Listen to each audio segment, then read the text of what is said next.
My granddaughter called me screaming into the phone. "Grandpa, I just saw Grandma at the Red Roof Inn with several men. She is walking into room 104 right now." I stared at the phone in my hand, then I looked over at the sofa next to me. I replied, "Wule, what are you talking about? Your grandmother is sitting right here next to me, fast asleep." But then Kylie sent me a photo, and the blood froze in my veins. In the grainy image, a woman with silver hair the exact same height as my wife was walking through a motel parking lot. But it was what she was wearing that made my heart stop. It was the burgundy wool coat with the hand-embroidered collar I had bought for our 40th anniversary. I looked back at the woman on my sofa, breathing heavily. Then I looked at the empty coat rack by the door. That was the moment I realized the nightmare had already begun. If you have ever had the people you trust most in the world turn your life upside down, hit that like button and subscribe to the channel. Let me know in the comments where you are watching from and what time it is there. My name is Wallace Bennett, but everyone calls me Wally. I am 72 years old, and I spent 40 years of my life as a general contractor in the suburbs of Chicago. I know how to build things that last. I know that a house is only as strong as its foundation, and if you use cheap materials in the groundwork, the whole thing will eventually collapse. I thought I had built a family on a foundation of granite. I thought I had raised my son to be a man of honor. I thought my twilight years would be spent watching baseball and drinking iced tea on the porch with Beatrice, my wife of 45 years. I was wrong. The foundation was rotting, and I did not even smell the decay until the roof came crashing down on my head. It was a Tuesday evening in late October, the kind of Illinois autumn night where the wind starts to bite and you can smell the coming winter in the air. I was sitting in my recliner, the leather worn smooth over years of use, watching the Cubs game on television. The volume was low because Beatrice was dozing on the floral sofa a few feet away.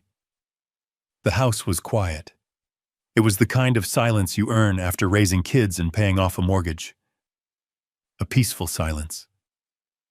Or so I thought.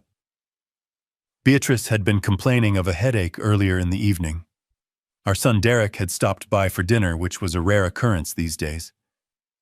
Derek is 45 and he likes to project the image of a high-flying entrepreneur. He drives a leased BMW and wears suits that cost more than my first truck. But I always sensed a desperation in him, a frantic energy like a man trying to outrun a storm. Tonight, however, he had been attentive. He brought over some clam chowder from a fancy seafood place in the city, saying he wanted to treat us. He even insisted on making Beatrice a cup of herbal tea before he left.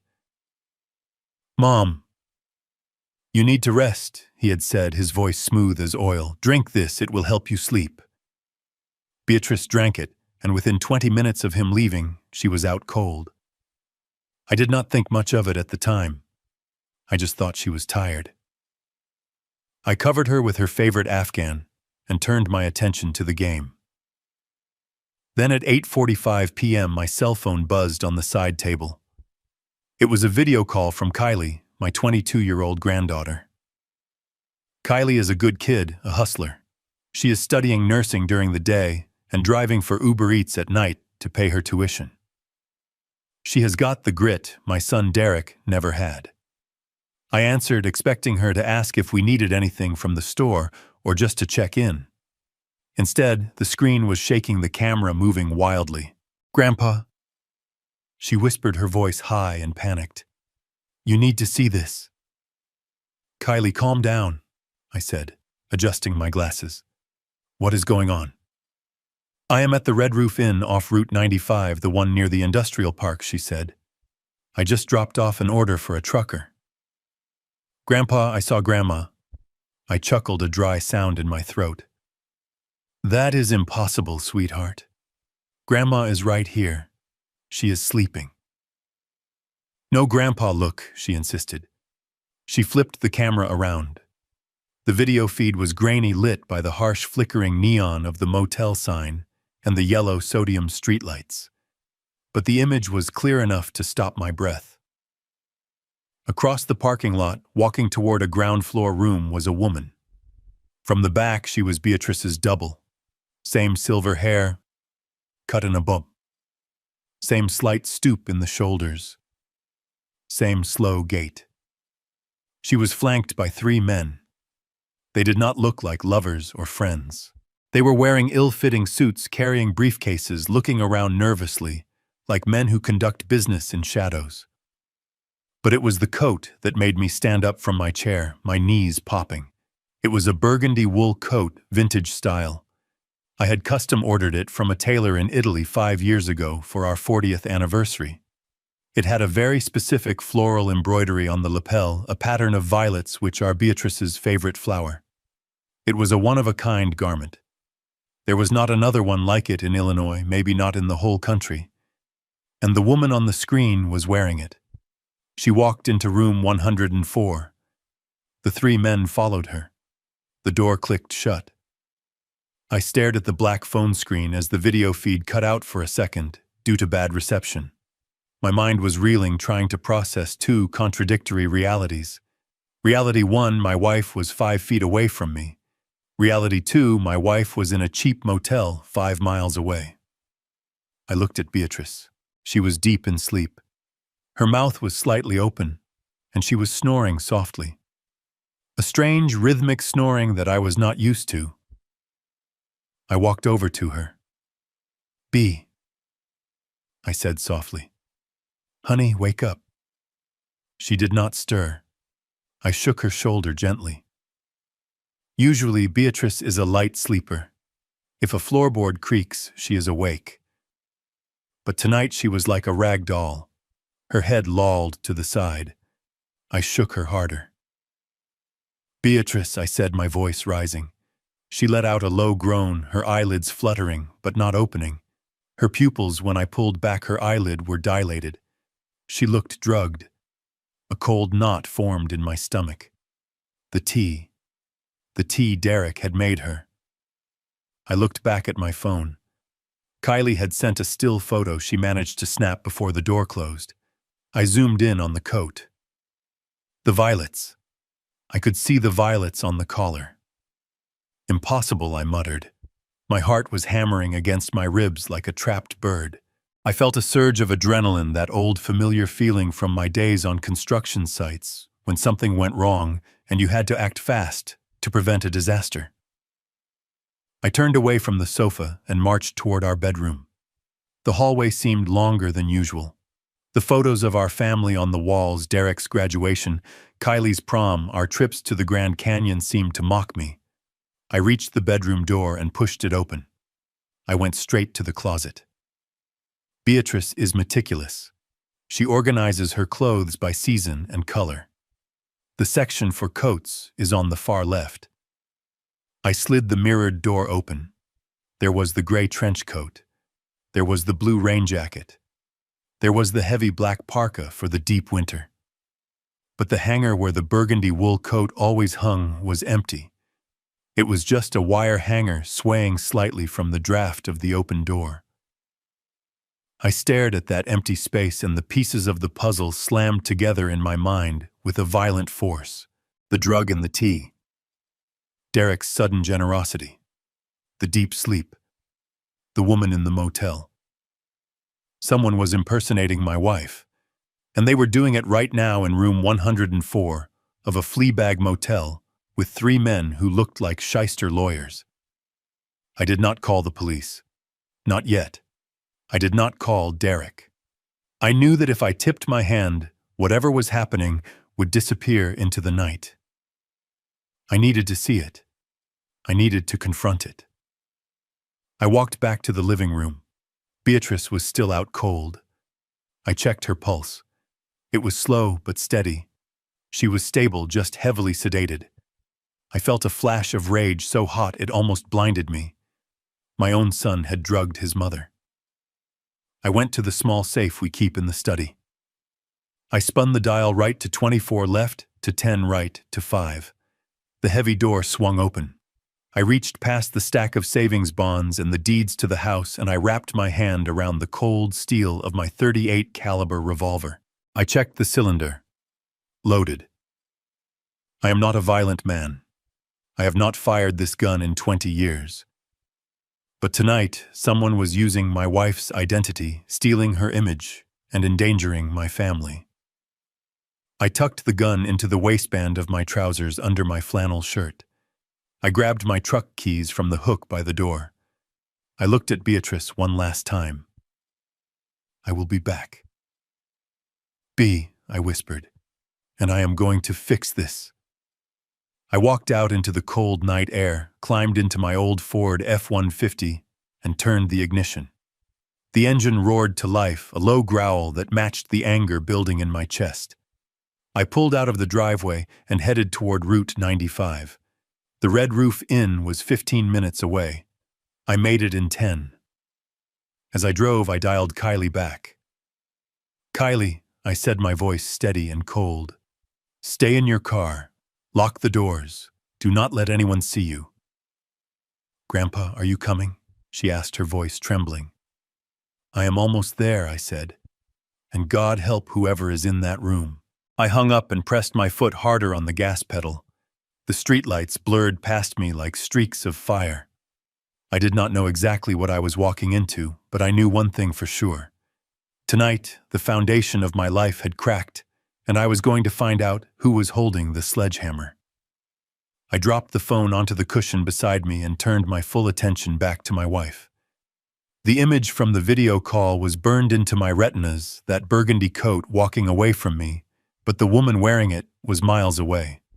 The woman in front of me was the one I had promised to protect in sickness and in health. Beatrice was slumped at an awkward angle against the armrest of the sofa. Her breathing was heavy, almost mechanical, a sound that was distinct from her usual soft rhythm. I placed my hand on her cheek. Her skin felt clammy, too cool to the touch. "Beatrice," I said again, my voice sharper this time. "Beatrice, wake up." I gave her shoulder a firm shake, enough to rouse anyone from a normal nap. Her head lolled back and a line of saliva escaped the corner of her mouth. I used my thumb to gently lift her eyelid. Her pupil was blown wide, a black pool that swallowed the hazel iris I had loved for 45 years. It did not react to the light from the television. This was not sleep. This was not exhaustion. This was chemistry. My mind raced backward, rewinding the evening tape to find the moment the glitch occurred. It landed squarely on dinner. Derek. Our son had been behaving strangely all night, a nervous energy vibrating under his skin. He never came over on Tuesdays. He claimed he had a meeting in the area and wanted to surprise us. He had brought takeout from the captain's table, a creamy New England clam chowder that was rich enough to hide the taste of anything. I remembered how he had hovered over her while she ate. I remembered the way he insisted on making the tea afterward. "Here, Mom, let me do it," he had said, blocking my path to the kettle. "You sit down. You have done enough." It sounded like kindness. Now it echoed like a threat. He had brought the tea to her in her favorite mug, the one with the chip in the rim. He had stood there watching her sip it, his eyes tight, his smile not quite reaching them. He waited until she finished the last drop before he suddenly remembered he had another appointment and rushed out the door. Rage, hot and sharp, flared in my gut, but I pushed it down. I needed evidence. I needed to be sure before I did what I was about to do. I marched into the kitchen. The smell of the chowder still hung heavy in the air, mixed with the lemon scent of the dish soap. I went straight to the tall stainless steel trash can in the corner. I stepped on the pedal and the lid clattered open. On top were the takeout containers, rinsed and stacked because Beatrice is a woman of habit. I pushed them aside, ignoring the smear of white sauce that got on my knuckles. Beneath the styrofoam and the used napkins there was a layer of wet coffee grounds from this morning. I dug my hand into the mess. I felt something sharp and metallic. I pulled it out and held it up to the under-cabinet light. It was a blister pack. A foil square with 2 bubbles popped open. I squinted at the small blue text printed on the back. Halcyon, 0.25 milligrams. Triazolam. I know what Halcyon is. I worked construction my whole life. I have seen guys take this for severe back spasms when they needed to be knocked out for 12 hours straight. It is a hypnotic sedative strong enough to put a horse on the floor. And my son had just fed 2 of them to his 70-year-old mother. I stared at the empty foil wrapper, my hand trembling not from age but from a fury so profound it felt like grief. Why? The question hammered in my skull. Why would he do this? To steal a coat? That made no sense. You do not risk a felony charge and your mother's life for a piece of wool, no matter how expensive it is. The woman in the motel. The 3 men in suits. The timing. It wasn't about the coat. The coat was a costume. The woman was an actor. They needed Beatrice to be somewhere she wasn't. They needed her physical presence. And since they couldn't get the real Beatrice to do whatever dirty business they were conducting, they built a counterfeit one. My son was not just a failure at business. He was not just a man with bad luck. He was a predator. And we were the prey. I looked back toward the living room where my wife lay unconscious. If I called 911, the paramedics would come. The police would come. Lights, sirens, questions. They would take Beatrice to the hospital. They would file a report. By the time they figured out what happened, by the time they drove to the Red Roof Inn, Derek and his crew would be gone. The evidence would disappear. The money, or whatever they were signing for, would be gone. And Derek would spin a story. He would say she took the pills herself by accident. He would say he didn't know anything. He has always been a good liar. He gets that from his grandfather, not me. No, I could not risk it. I needed to catch him in the act. I needed to see exactly what he was selling and who was buying. I needed to protect what was left of our life before he burned it all to the ground. I wiped the coffee grounds from my hands onto a dish towel and threw it on the counter. I walked down the hallway to the small study at the back of the house. I knelt before the floor, safe bolted into the closet floor. I spun the dial. Right, left, right. The tumblers clicked into place, a sound of heavy precision that usually brought me comfort. I pulled the heavy steel door open. Inside were our passports, the deed to the house, and a small velvet bag. I took out the bag and loosened the drawstring. The Smith & Wesson Model 10 revolver slid into my palm. It was cold and heavy, a tool of last resort. I checked the cylinder. It was fully loaded with 38 special rounds. I did not want to use it. I prayed I would not have to use it. But I was driving into a situation with 3 unknown men and a son I no longer recognized.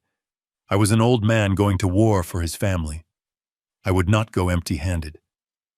I tucked the revolver into the waistband of my trousers, pulling my flannel shirt down to conceal it. I grabbed my keys. I checked on Beatrice one last time. She was breathing. She was stable. I kissed her forehead. It was cool and damp. "Hold on, Bay," I whispered. "I am going to get the bastards." I walked out the front door and locked it behind me. The night air hit me crisp and sobering. I climbed into my truck, the metal groaning under my weight. As I turned the key and the engine sputtered to life, I felt a shift inside me. The Wally Bennett, who built gazebos and fixed leaky faucets, was gone. The man driving down the driveway was someone else entirely. I was a husband whose trust had been shattered, and I was on my way to collect the pieces. I pulled into the parking lot of the Red Roof Inn, with my headlights off, rolling the truck into a shadowed spot between a dumpster and a rusted-out sedan. My phone buzzed immediately. It was Kylie. I looked across the lot and saw her silver Honda Civic parked 2 rows down facing room 104. I could see her silhouette inside bouncing with agitation. I tapped the decline button and texted her 2 words: "Stay put." I climbed out of the truck, the cold air biting at my neck. I adjusted the revolver in my waistband, feeling its heavy reassurance against my spine, and walked quickly over to her car. I tapped on the passenger window. Kylie unlocked it, and I slid into the seat next to her. The car smelled of stale French fries and anxiety. Grandpa. We have to go in there, Kylie hissed, her hands gripping the steering wheel so hard her knuckles were white. What if they are hurting her? What if they are doing things to her? I reached out and covered her hand with mine. My hand was calloused and rough, hers was shaking. Kylie, listen to me, I said, my voice low and hard like wet concrete. That is not your grandmother in there. She looked at me, confusion warring with panic in her eyes. What do you mean? I saw her. I saw the coat. I know what you saw, I said. But Grandma is at home on the sofa. She is safe. She is sleeping. The person in that room is an imposter. An imposter, she repeated the word, tasting strange in her mouth. Yes. And we are not going to kick down the door like we are in some action movie. We are going to sit here. We are going to watch, and we are going to find out who is pulling the strings. But Grandpa... She started to protest. Kylie. I snapped, using the tone I used to use on construction sites when a rookie was about to do something dangerous. Do not move. Do not honk. Do not breathe unless I tell you to. If we go in there now, we blow the whole thing. We need to know who those men are. She slumped back in her seat, defeated but listening. We sat in silence, the only sound the rhythmic ticking of her engine cooling down. I looked out at the motel. It was a sad place. The kind of place where people go when they have run out of options. The neon sign out front was missing the letter O, so it just read Red Rough Inn. The paint on the railings was peeling like sunburned skin. Shadows moved behind curtains in other rooms, hints of lives I did not want to know about. A drug deal going down in one corner. A couple arguing in another. And in room 104, my wife's likeness was being used for something god-awful. Minutes dragged by like hours. My legs started to cramp, a reminder of my age, but I ignored it. I kept my eyes fixed on that dirty white door. I thought about the men Kylie had described. Several men. That did not sound like a romance. That sounded like a transaction. 30 minutes passed. My patience was fraying thin, the steel of the gun digging into my back. Then the handle of room 104 turned. Here we go, I whispered. The door opened and yellow light spilled out onto the concrete walkway. 3 men stepped out.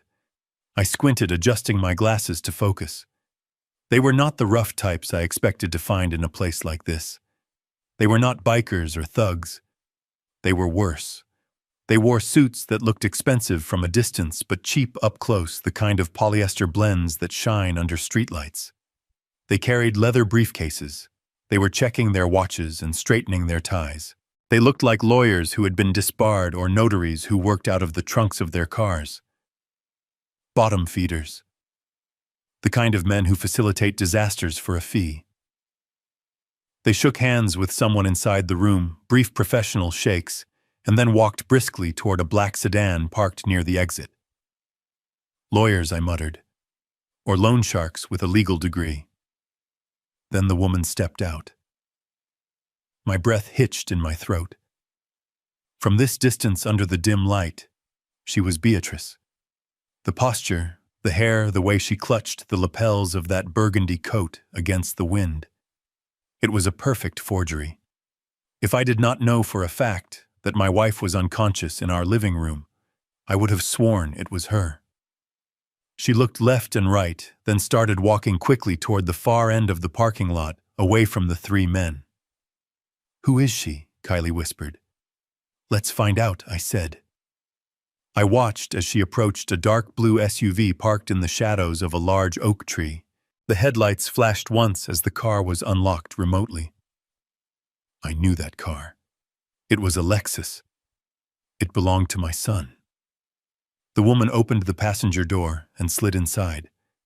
The dome light came on, illuminating the interior like a stage. I saw Derek sitting in the driver's seat. He was leaning over, saying something to her, a look of intense urgency on his face. The woman reached up and grabbed a handful of her silver hair. With a quick, fluid motion, she pulled. The hair came off in one piece.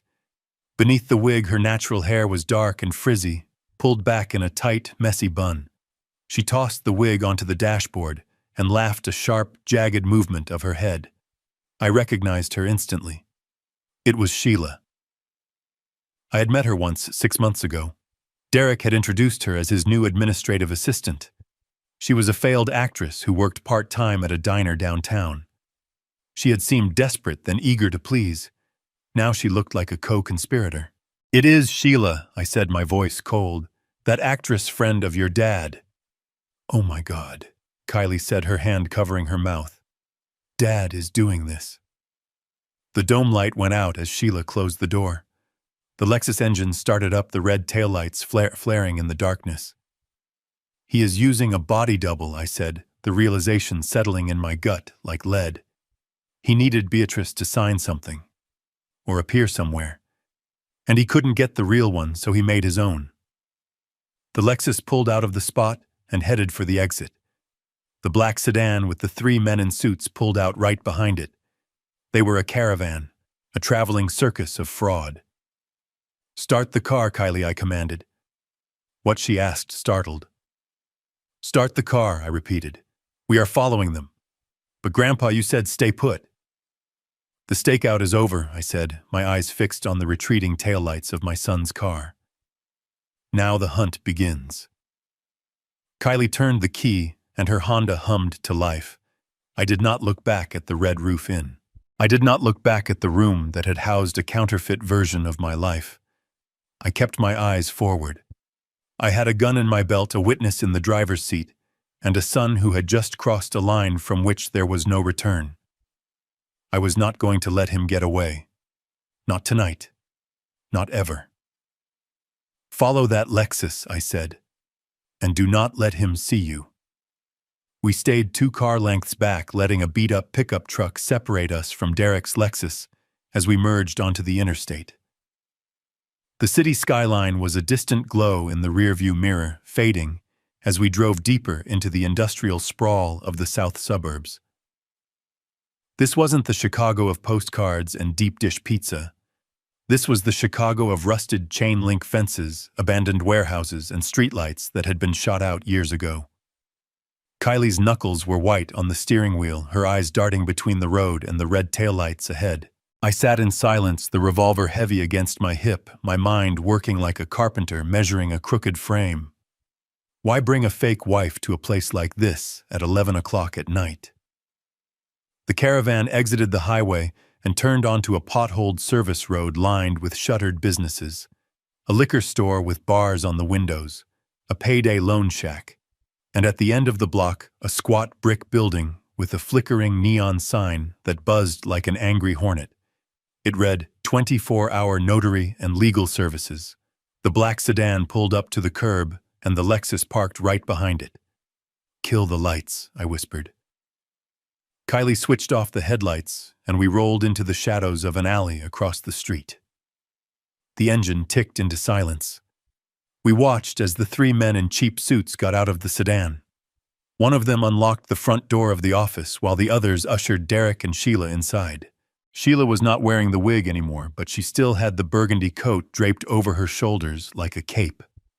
They moved with a hurried, nervous energy, checking the street before disappearing inside.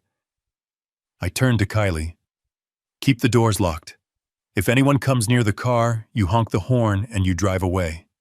Do not wait for me." "Grandpa, please be careful," she said, her voice small. I opened the door and slipped out into the cold night air. I moved quickly, keeping low, using the parked cars as cover, until I reached the side of the brick building. The windows were covered with cheap vertical blinds, the kind that turn yellow with age and smoke, but several slats were missing. I crept up to the glass and peered through the gap. The office was small and smelled of stale coffee and desperation even from outside. Fluorescent lights hummed overhead, casting a sickly green pallor on everyone inside. In the center of the room was a metal desk cluttered with stamps and ink pads. One of the men, a heavy-set guy with a sweat stain on his collar, sat behind the desk. The other two stood by the door, arms crossed like low-rent bodyguards. Derek was pacing back and forth, wiping his forehead with a handkerchief. He looked manic. His eyes were wide, darting around the room. Sheila sat in the guest chair, bored, examining her fingernails. Then the heavy-set man pulled a thick stack of legal documents from a drawer and slammed them onto the desk. The sound echoed through the glass. He pointed a thick finger at the signature line. Derek stopped pacing. He reached into his jacket pocket and pulled out a thick manila envelope. He tossed it onto the desk. It landed with a heavy thud that told me exactly what was inside. Cash. Stacks of it. The notary opened the envelope, thumbed through a few bills, and grinned. It was a greasy, satisfied smile. He nodded at Sheila. Sheila sat up straight. She pulled a pen from her purse. As she reached for the documents, the light caught something on her left hand. I squinted, pressing my face closer to the cold glass. It was a ring. A gold band with a modest diamond solitaire and 2 small sapphires on the side. I felt a phantom pain in my chest. It was a replica, a perfect copy of the wedding ring I had placed on Beatrice's finger 45 years ago. I had designed that ring myself. Derek must have taken photos of it while his mother was sleeping or cooking, stealing the specifications of our commitment to forge a tool for his greed. Sheila began to sign. She did not sign her own name. I watched her hand move. The loops and sharp angles were practiced. She was forging Beatrice's signature over and over again. Flip the page. Sign. Flip. Sign. It was a rhythmic, industrial process. Then came the ink pad. The notary pushed it toward her. Sheila pressed her right thumb into the black ink and rolled it onto the paper. Then her index finger. I realized then why they needed her. Why they needed a body double and not just a pen. This wasn't just a standard contract. These were documents requiring biometric verification. In the state of Illinois, certain high-value property transfers and high-risk loans require a thumbprint in the notary's journal to prevent fraud. They needed a woman who looked enough like Beatrice to pass a cursory glance from a paid-off witness, and they needed a fingerprint that, while not Beatrice's, belonged to a living person present in the room. If anyone ever investigated the notary, would swear a woman matching Beatrice's description sat in that chair and provided that print. The wig, the coat, the ring, it was all theater to create a plausible memory for the corrupt men in the room. Derek was not just stealing money. He was stealing Beatrice's legal existence. He was transferring the weight of some massive debt or obligation onto her shoulders, anchoring it with a fingerprint that wasn't hers, but would be legally binding until proven otherwise. Sheila finished the last page. She wiped the ink from her finger with a wet wipe and stood up, shrugging off the burgundy coat. She tossed it onto the chair like a used rag. Derek grabbed the stack of documents, clutching them to his chest like a holy relic. He shook hands with the notary. I leaned in, straining to hear through the thin glass. The wind had died down, and for a moment the street was silent. Derek's voice, loud with adrenaline and triumph, drifted through the window pane. Done, he said, a laugh bubbling up in his throat. It is finally done. The funds wire tomorrow morning. $2 million. He turned to Sheila, his face twisted into a grin that made him look like a stranger to me.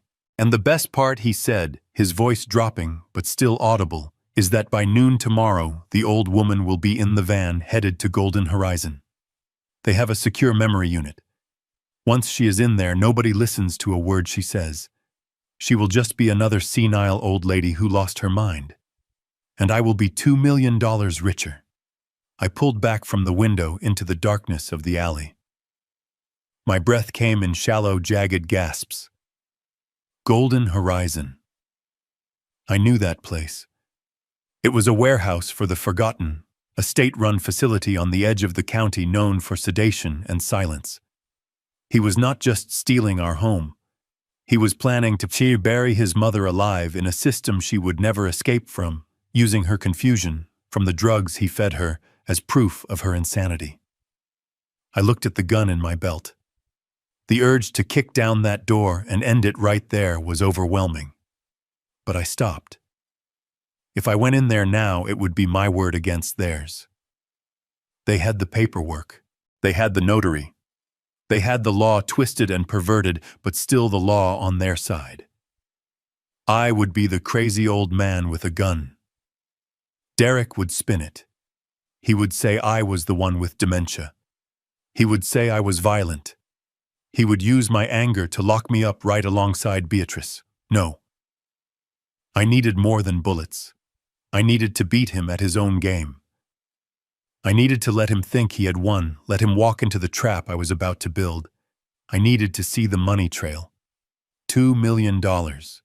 You do not get $2 million from a bank at 11 p.m. in a strip mall.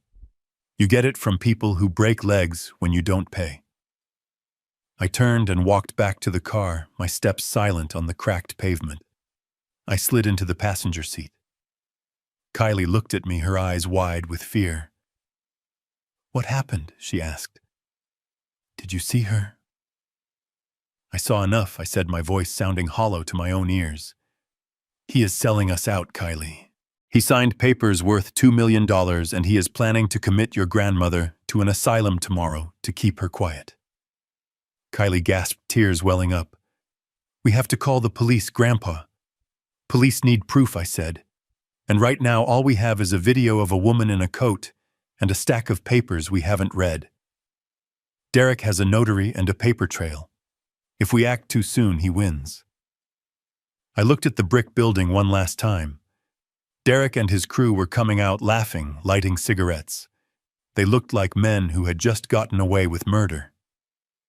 "Take me home, Kylie," I said. "I have work to do." "Work?" she asked, starting the engine. "What kind of work?" "Construction work," I said, watching my son get into his car. "I am going to dig a hole. A big one. And tomorrow Derek is going to walk right into it." I did not sleep a wink that night. I sat at the kitchen table watching the sun drag itself up over the horizon, turning the sky a bruised purple. Beatrice was still sleeping in the bedroom, the drugs my son had fed her, keeping her in a chemical fog. Every time I heard a car pass on the street, I flinched, expecting police sirens or a moving van. By 8:30 in the morning, I had consumed 3 cups of black coffee that tasted like battery acid, but my mind was sharp and cold. I shaved, dressed in my Sunday suit, and drove to the downtown branch of Bank of America. I have banked there for 30 years. The branch manager, Gary, is a man I have known since he was a teller fresh out of college. We have a history. I built the deck on his house. He approved the loans for my construction equipment back in the 90s. If anyone could tell me what was happening to my money, it was Gary. When I walked in, the bank was quiet, just the hum of the air conditioning and the soft clicking of keyboards. Gary saw me from his glass-walled office. Usually he would wave and smile, maybe come out to ask about Beatrice. Today, he didn't smile. He looked down at his desk, then back at me, his face pale. He stood up and motioned for me to come in, closing the door firmly behind me. "Sit down, Wally," he said, his voice tight. "I was just about to call you." I sat in the leather chair, gripping the armrests to stop my hands from shaking. "Tell me, Gary. Just tell me." He turned his monitor so I could see it. The screen was a maze of numbers and red flags. "We had an attempted withdrawal yesterday afternoon," Gary said. "A large cash withdrawal. $500,000 from your joint retirement savings. $500,000. That was more than half of what Beatrice and I had saved over a lifetime of hard labor." "Did you authorize it?" I asked, knowing the answer. "No," Gary said. "The signature on the slip was off. It looked like yours, but the pressure points were wrong. And it was requested by a third-party courier service, which raised a flag. We put a 24-hour hold on it to verify with you directly. That is why I was going to call." "Good," I said, letting out a breath I didn't know I was holding. "So the money is safe?" Gary hesitated. He took off his glasses and rubbed the bridge of his nose. He looked like a man who was about to deliver a cancer diagnosis.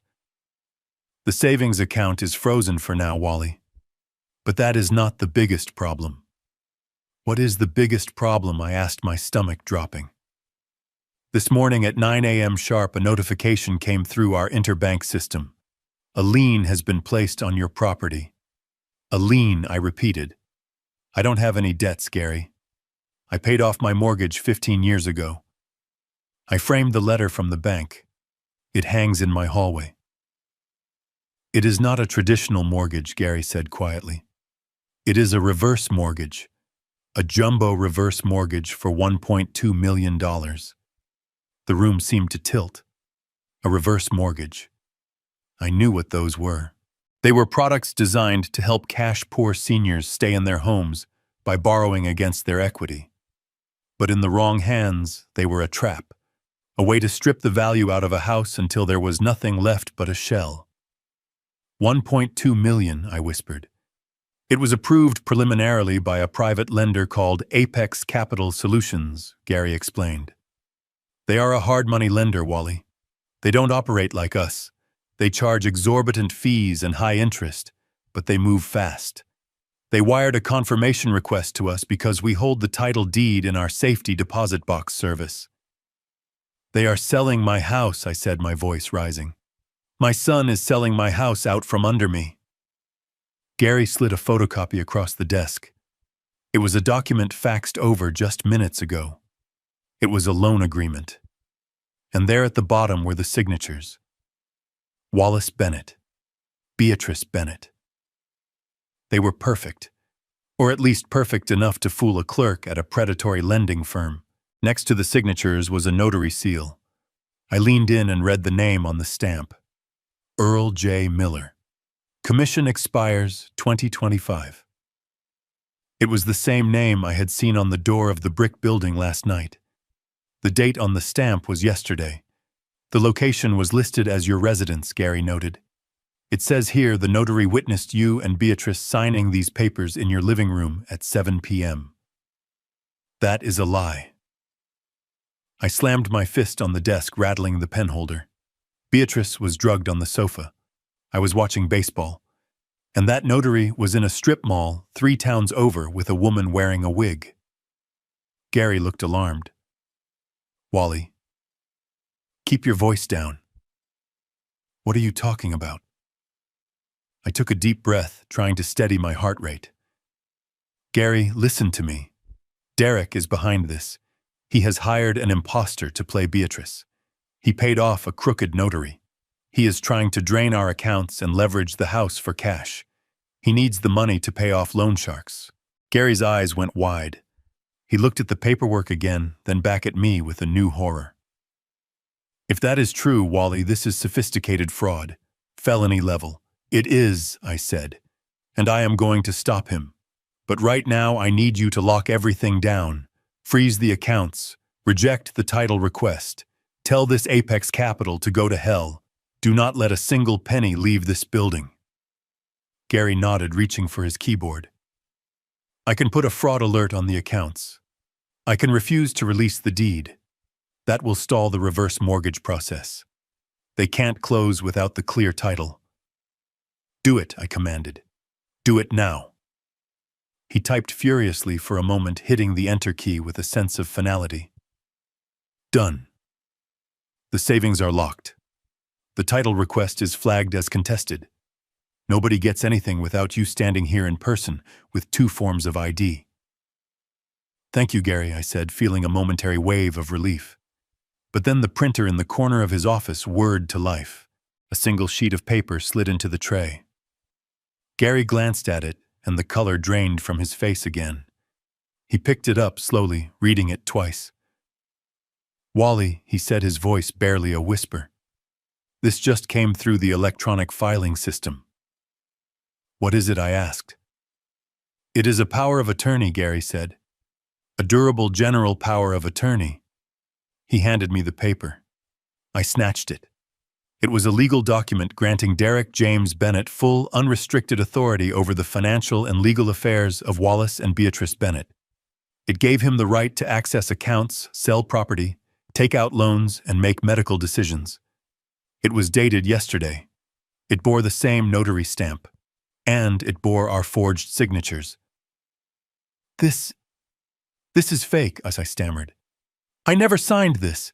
It does not matter if you signed it or not right now, Gary said, looking defeated. It is notarized. It is filed with the county clerk. In the eyes of the banking system, until a judge says otherwise, this document makes Derek you. He has your legal authority. What does that mean? I asked, dread pooling in my gut. It means, Gary said, pointing to his screen, that Derek has the legal right to walk into any branch or log in online and override the freeze I just put on. He can unfreeze the accounts. He can authorize the release of the title. He can do whatever he wants. And if I try to stop him without a court order, the bank could be sued for failing to honor a valid power of attorney. So I am helpless, I said. I built that house with my own hands, Gary. I laid the foundation, I framed the walls, I paid for every brick, and now my son can just sign it away because he bought a $10 rubber stamp. Gary looked at me with profound pity. You are not helpless, Wally, but you are in a race. He has the keys to the kingdom now. If he realizes the accounts are frozen, he will use this document to unlock them. It might take him an hour, maybe 2, to navigate the bureaucracy. 2 hours, I said. Maybe less, Gary warned. If he is desperate, and you say he owes money to sharks, he will be checking constantly. Once the money is wired to an offshore account or withdrawn in cash, it is gone, Wally. We can't get it back. I stood up. The chair scraped loudly against the floor. I grabbed the photocopy of the loan agreement and the power of attorney. 2 hours, I repeated. That is all the time I have before my life is liquidated. Wally. What are you going to do? Gary asked, standing up as well. You need a lawyer. You need the police. Lawyers take days, I said, folding the papers and shoving them into my inside pocket. Police take hours to write a report. I don't have that kind of time.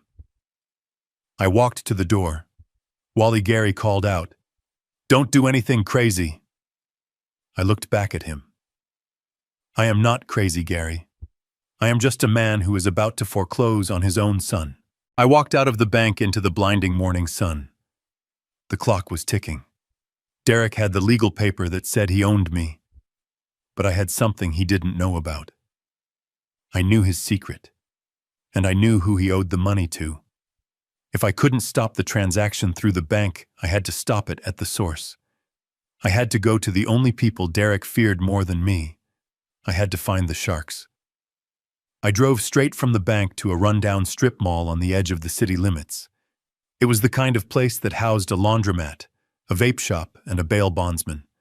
Tucked in the corner behind a door with peeling tint was the office of Frank Russo. Frank used to be a detective with the Chicago Police Department back when I was pouring concrete for city precincts. We had shared coffees and complaints about the cold for 20 years. Now he was a private investigator who specialized in finding things people wanted to keep hidden. I walked in. The office smelled of stale cigar smoke and old paper. Frank was sitting behind a metal desk that looked like it had survived a war. He was a big man, heavy in the gut, with eyes that had seen too much of the worst parts of humanity. He didn't smile when he saw me. He just pointed to the empty chair opposite him and slid a thick manila folder across the desk. Sit down, Wally, he rumbled, his voice like gravel in a mixer. You are not going to like this. I sat down, the leather of the chair creaking under me. I looked at the folder. It was labeled simply Derek Bennett. I felt a tremor in my hand as I reached for it. Tell me, Frank, I said. Just give it to me straight. Is he in trouble with the IRS? Is it tax fraud? Frank shook his head slowly. I wish it was the IRS, Wally. The IRS just takes your money and puts a lien on your paycheck. These guys, they take your knees first, then they take your life. I opened the folder. The first thing I saw was a series of printouts. They were not stock market reports or business plans. They were transaction logs from a cryptocurrency exchange. Rows and rows of red numbers. "Your son is not an entrepreneur," Frank said, leaning back and lacing his fingers over his stomach. "He is a gambler, and not a good one. He got hooked on crypto about 2 years ago. He started small, made a little money during the boom, and thought he was a genius. He quit his job, leased that fancy office downtown, and started playing with leverage." I stared at the numbers. -50,000, -100,000. It went on and on. "He lost everything," Frank continued. "His savings, his 401k, the college funds for his non-existent kids." But he didn't stop. That is the thing about addicts, Wally. They always think the next bet is the one that brings it all back. So when the banks cut him off, he went to other sources. I turned the page. There was a grainy surveillance photo of Derek standing on a street corner talking to a man in a leather jacket. The man looked like he was made of granite. "Who is that?" I asked. "That is a collector for the Chicago outfit," Frank said, the word hanging in the air like a guillotine blade. "Specifically, he works for a crew running out of the South Side. They run the biggest loan sharking operation in the state. Derek borrowed $500,000 from them 6 months ago. He promised to double it in a month with some hot new coin." "And he lost it," I whispered. "He lost it in 3 days," Frank corrected. "And then he borrowed more to try and win it back. And then more to pay the interest on the first loan. It is a spiral, Wally. A death spiral. As of this morning, principal and interest combined, your son owes them $2 million. $2 million. The number echoed the amount on the reverse mortgage papers. The $1.2 million from the house plus the cash he was trying to drain from our savings. It matched almost perfectly. "He is trying to pay them back," I said, the realization washing over me like ice water. "That is why he needs the house. That is why he needs the savings. He is trying to buy his life back." Frank nodded grimly. "But here's the kicker. I reached out to a few of my old contacts in Vice. The word on the street is that the patience of the organization has run out. They gave him a deadline." When I asked, 48 hours, Frank said. "He has until Friday night. If he doesn't have the cash by then they are not going to break his legs, Wally. They are going to put him in a barrel and dump him in Lake Michigan." I felt sick. My son, the boy I taught to ride a bike, the boy I watched graduate from high school, was 48 hours away from being executed by mobsters. He wasn't just a thief. He was a dead man walking. "He is desperate," Frank said, "and that makes him dangerous." I looked up at Frank. Dangerous. Derek. "He is soft, Frank. He has never been in a fight in his life." Frank leaned forward, his eyes locking onto mine. "Wally, listen to me closely. You are thinking about the boy you raised. You are thinking about the kid who cried when he scraped his knee. That kid is gone.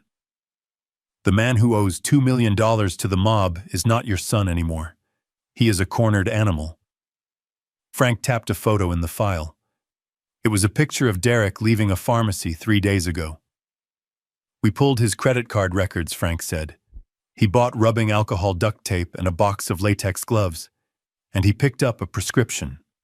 Not for him, for Halcyon." I felt the blood drain from my face. The blister pack in the trash. He drugged his mother. Frank said, his voice hard. He drugged her so he could steal her identity.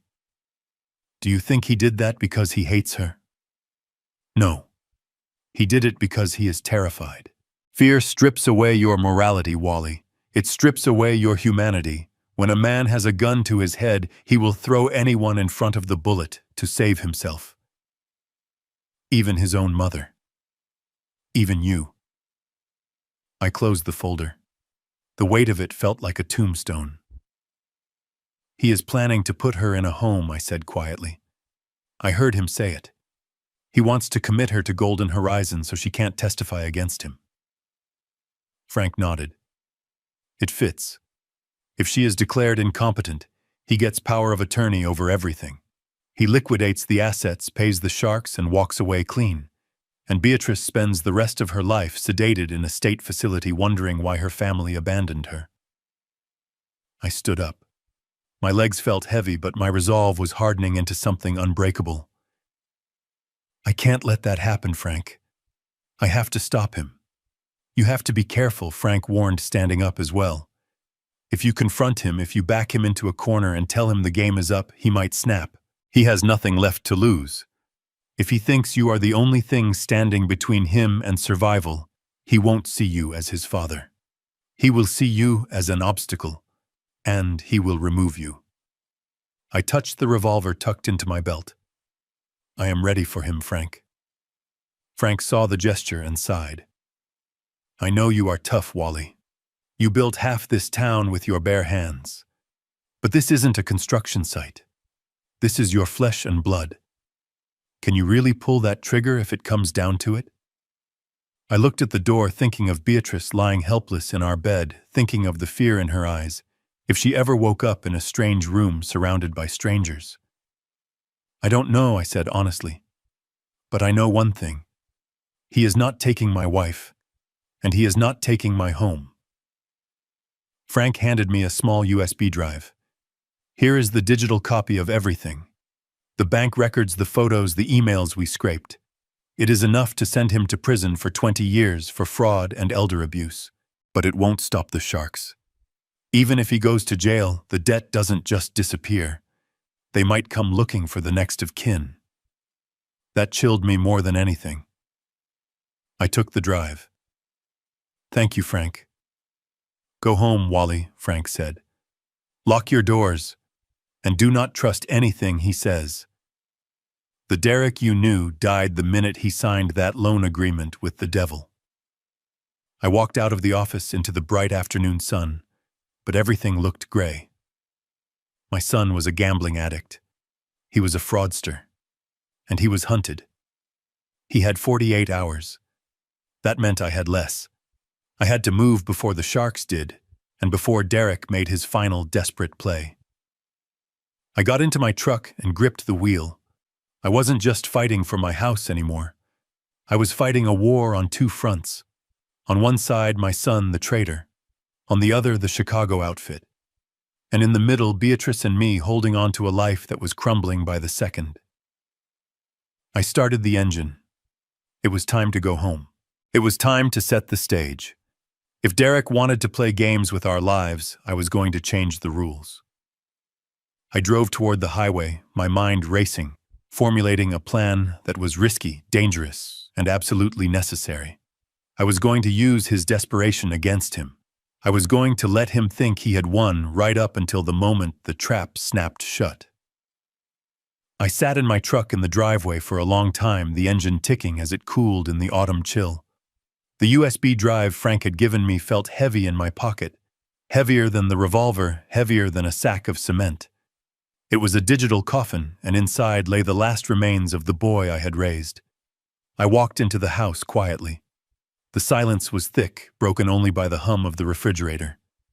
Beatrice was still asleep in the bedroom, her chest rising and falling in that unnatural, drugged rhythm. I checked her pulse again, just to be sure, before retreating to my study. I sat at my heavy oak desk, the one Beatrice had bought me when I retired, and booted up my old laptop. It groaned and whirred slow to wake up much like its owner. I plugged in the drive. A folder popped up on the screen labeled simply Evidence. I clicked it open.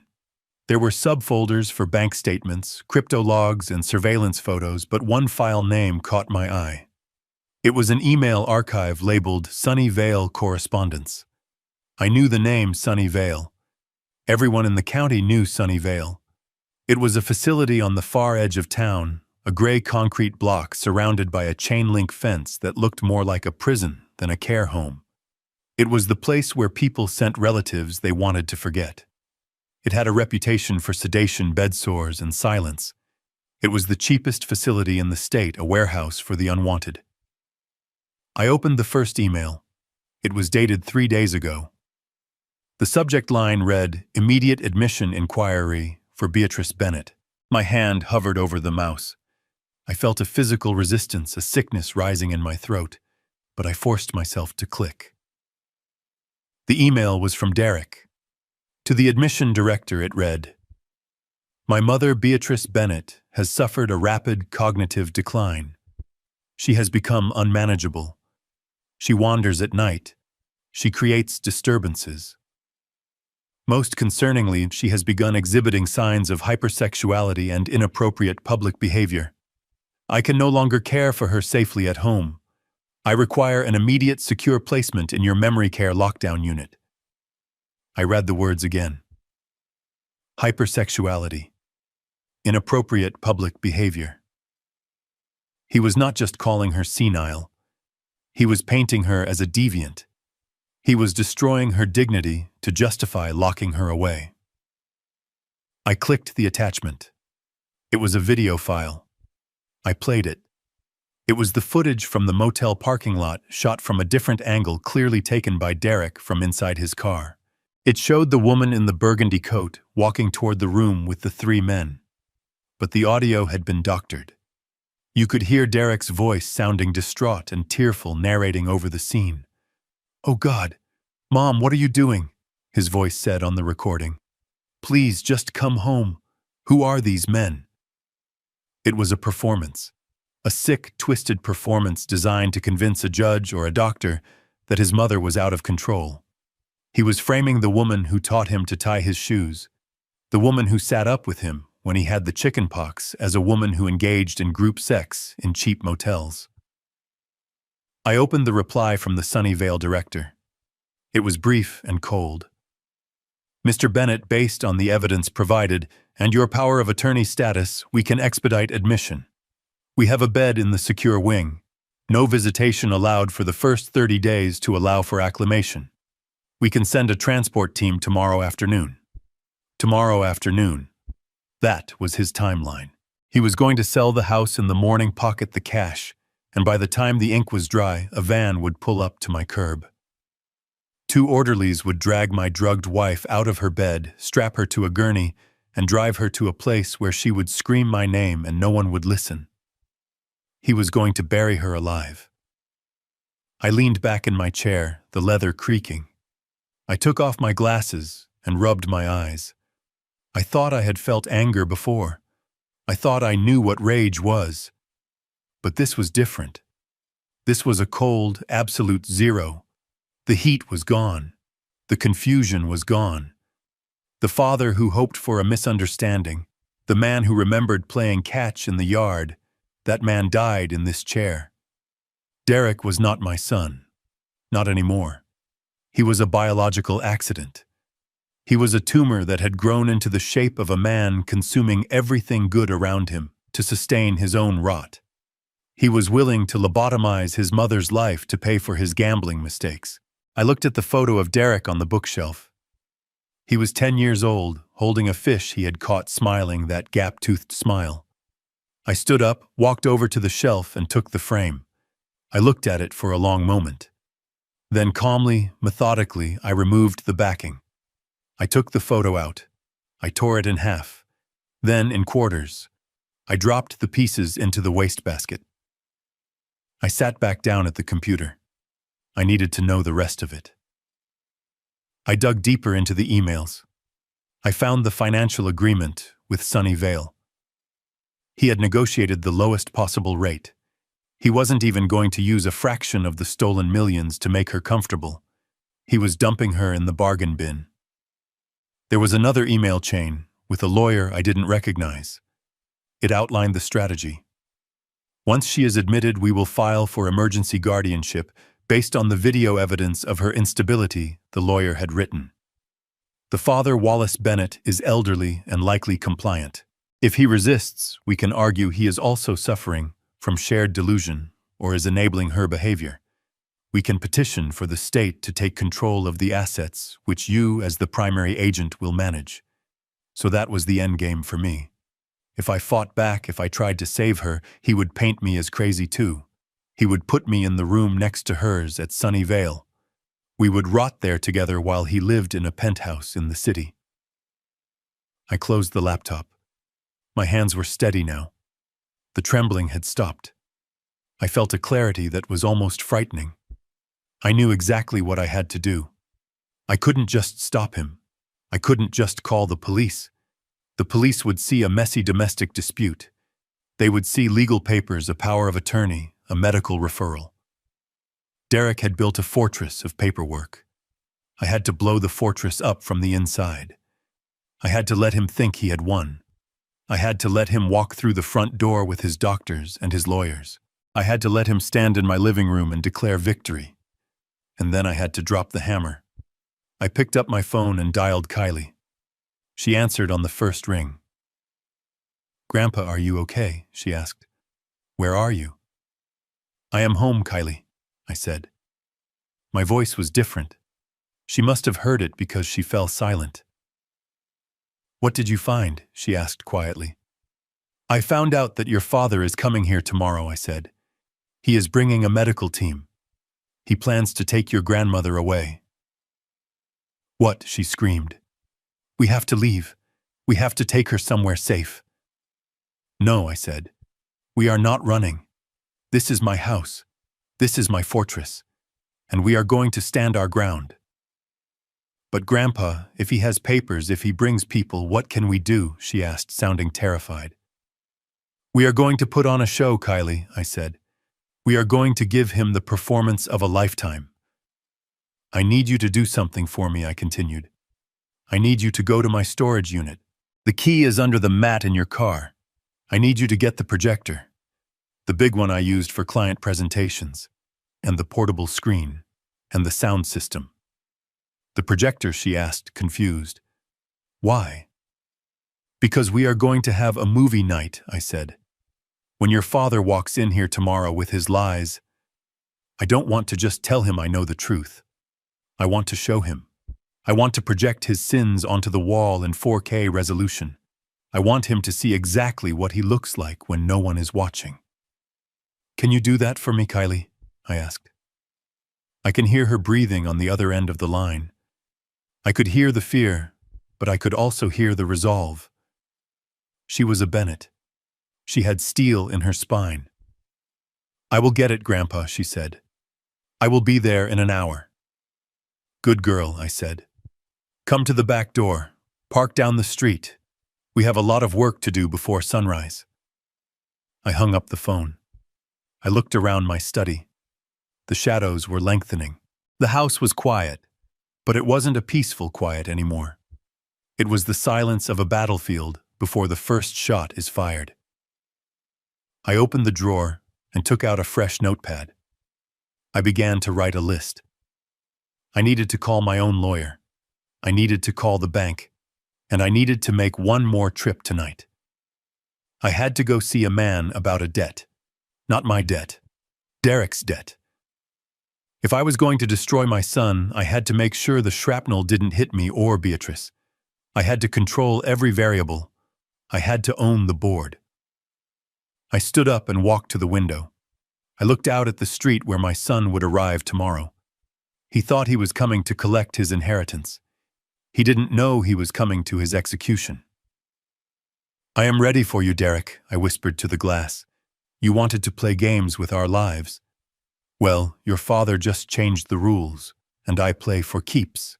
The morning sun streamed through the sheer curtains of the living room, casting long, pale beams across the floorboards.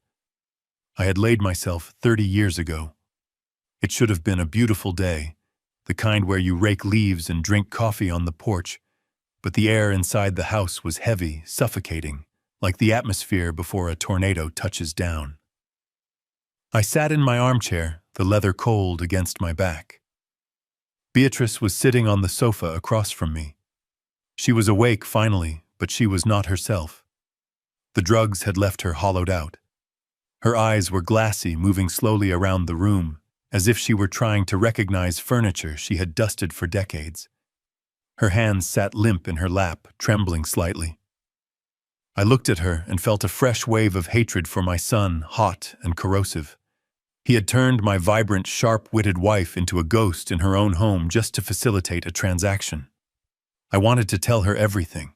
I wanted to hold her hand and explain that she wasn't sick, that she hadn't lost her mind, that it was all a cruel theater piece orchestrated by the boy she had nursed through fevers and heartbreaks. But I couldn't. Not yet. She had to be genuine. Her confusion, her fear, it had to be real for Derek to believe his plan was working. I had to let her suffer for one more hour so I could save her for the rest of her life. At 10 o'clock sharp, the sound of a car door slamming echoed from the driveway. Heavy footsteps crunched up the walk. I didn't get up to unlock the door. Derek had a key. He had never needed it before, usually knocking out of respect, but today he didn't knock. The door swung open and my son walked in like he already owned the place. He was wearing his best suit, a navy blue number that I knew cost $2,000 because I saw the charge on a credit card statement he had begged me to pay off last year. He carried a thick leather portfolio under his arm and a look of practiced devastation on his face. He stopped in the entryway, looking from me to his mother, and let out a long, shuddering sigh. It was a good performance. If I didn't know he was a shark in a suit, I might have bought it. "Dad," he said, his voice thick with fake emotion. "I am so glad you are both sitting down. We have to talk. It is bad, Dad. It is worse than I thought." He walked into the room and pulled a chair from the dining table, dragging it across the floor to sit directly in front of us. He sat knee to knee with me, invading my space, forcing an intimacy that made my skin crawl. He didn't look at Beatrice. He treated her like she was already part of the furniture, an object to be managed, not a person to be addressed. "What is it, son?" I asked, forcing my voice to crack.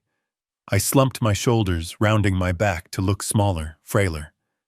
I let my hands shake where they rested on my knees. "What is wrong?" Derek reached into his portfolio and pulled out a large manila envelope. He held it for a moment, looking at it with distaste as if it contained something radioactive. "I did not want to show you this," he said, shaking his head. "I really didn't. I wanted to handle it quietly. But the neighbors, people are talking, Dad. The rumors are getting out of control. I had to hire a private investigator just to confirm the truth, because I didn't want to believe it myself." He opened the envelope and slid 3 photographs onto the coffee table. They were blurry, clearly taken from a distance with a zoom lens, but the subject was unmistakable. It was the woman in the burgundy coat, the woman with Beatrice's silver hair. In one photo, she was walking into the motel room. In another, she was standing in the doorway, laughing with one of the men in suits, his hand resting familiarly on her shoulder. In the third, she was getting into a car that wasn't mine. I stared at the photos. They were masterpieces of deception. The angle hid Sheila's face just enough, relying on the coat and the hair to sell the lie. Beatrice leaned forward, her brow furrowed. She squinted at the pictures. That is my coat," she whispered, her voice raspy. "Why is that woman wearing my coat?" Derek turned to her, then his expression shifting to one of pitying condescension. "Mom, that is you," he said softly. "Do you not remember?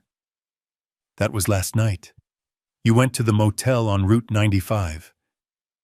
Beatrice shook her head, tears welling up in her eyes.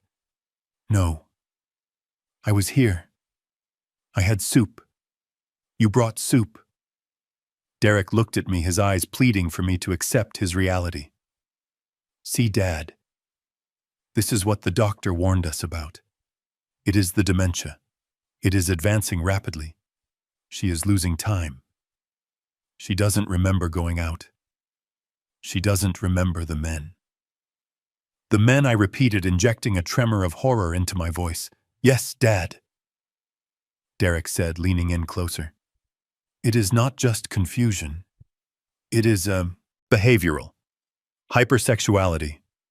It happens in some cases of frontal lobe dementia. She is soliciting strangers.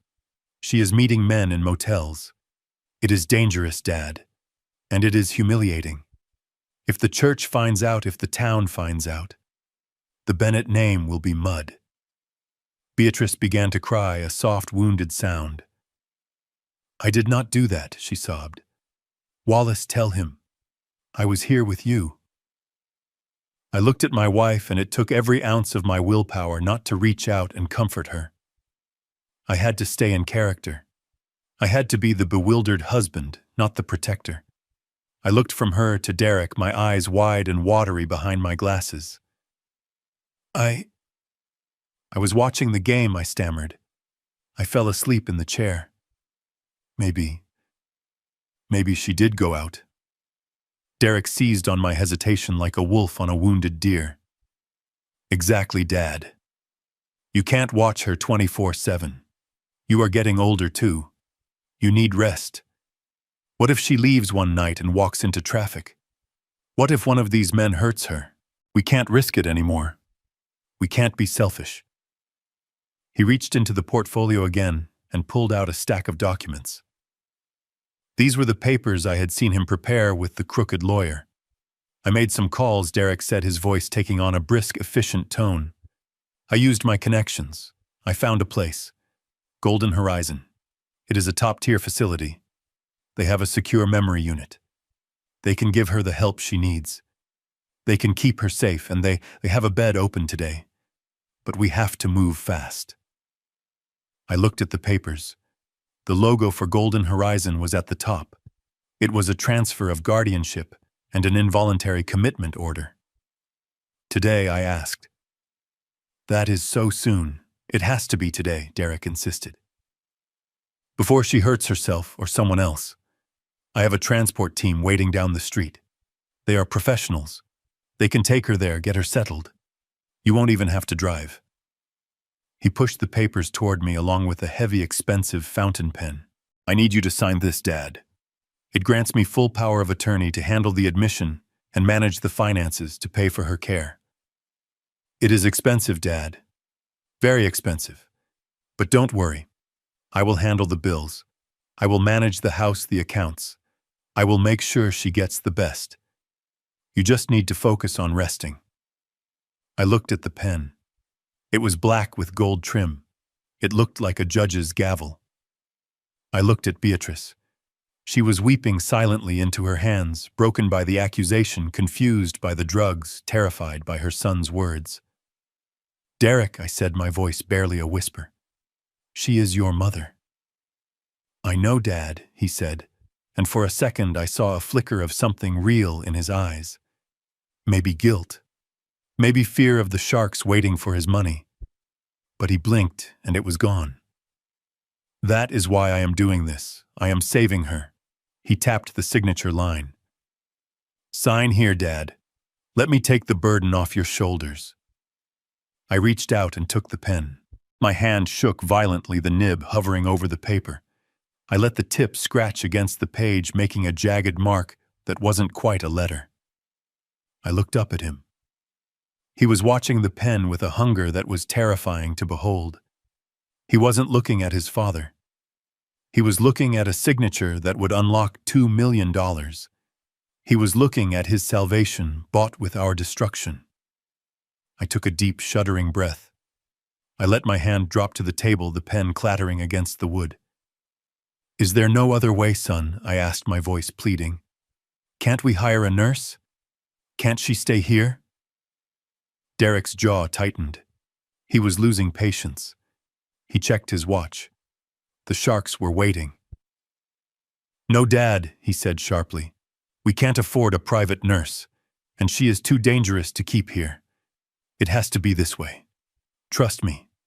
I am the only one who can fix this." I looked at him one last time. I memorized the arrogance in his face, the slickness of his hair, the emptiness of his soul. I wanted to remember this moment. I wanted to remember exactly what he looked like when he thought he had won. "Okay," I said softly. "Okay, if you say so." I picked up the pen again. I steadied my hand just enough to make it look like an effort. I pressed the nib to the paper. Derek leaned back, a small, triumphant smile playing on his lips. He thought the game was over. He didn't know I had switched the deck. I held the pen against the paper until a small blot of black ink began to bleed into the fiber of the document. My hand was trembling partly from the act I was putting on, but mostly from the sheer adrenaline coursing through my veins. This was the moment, the point of no return.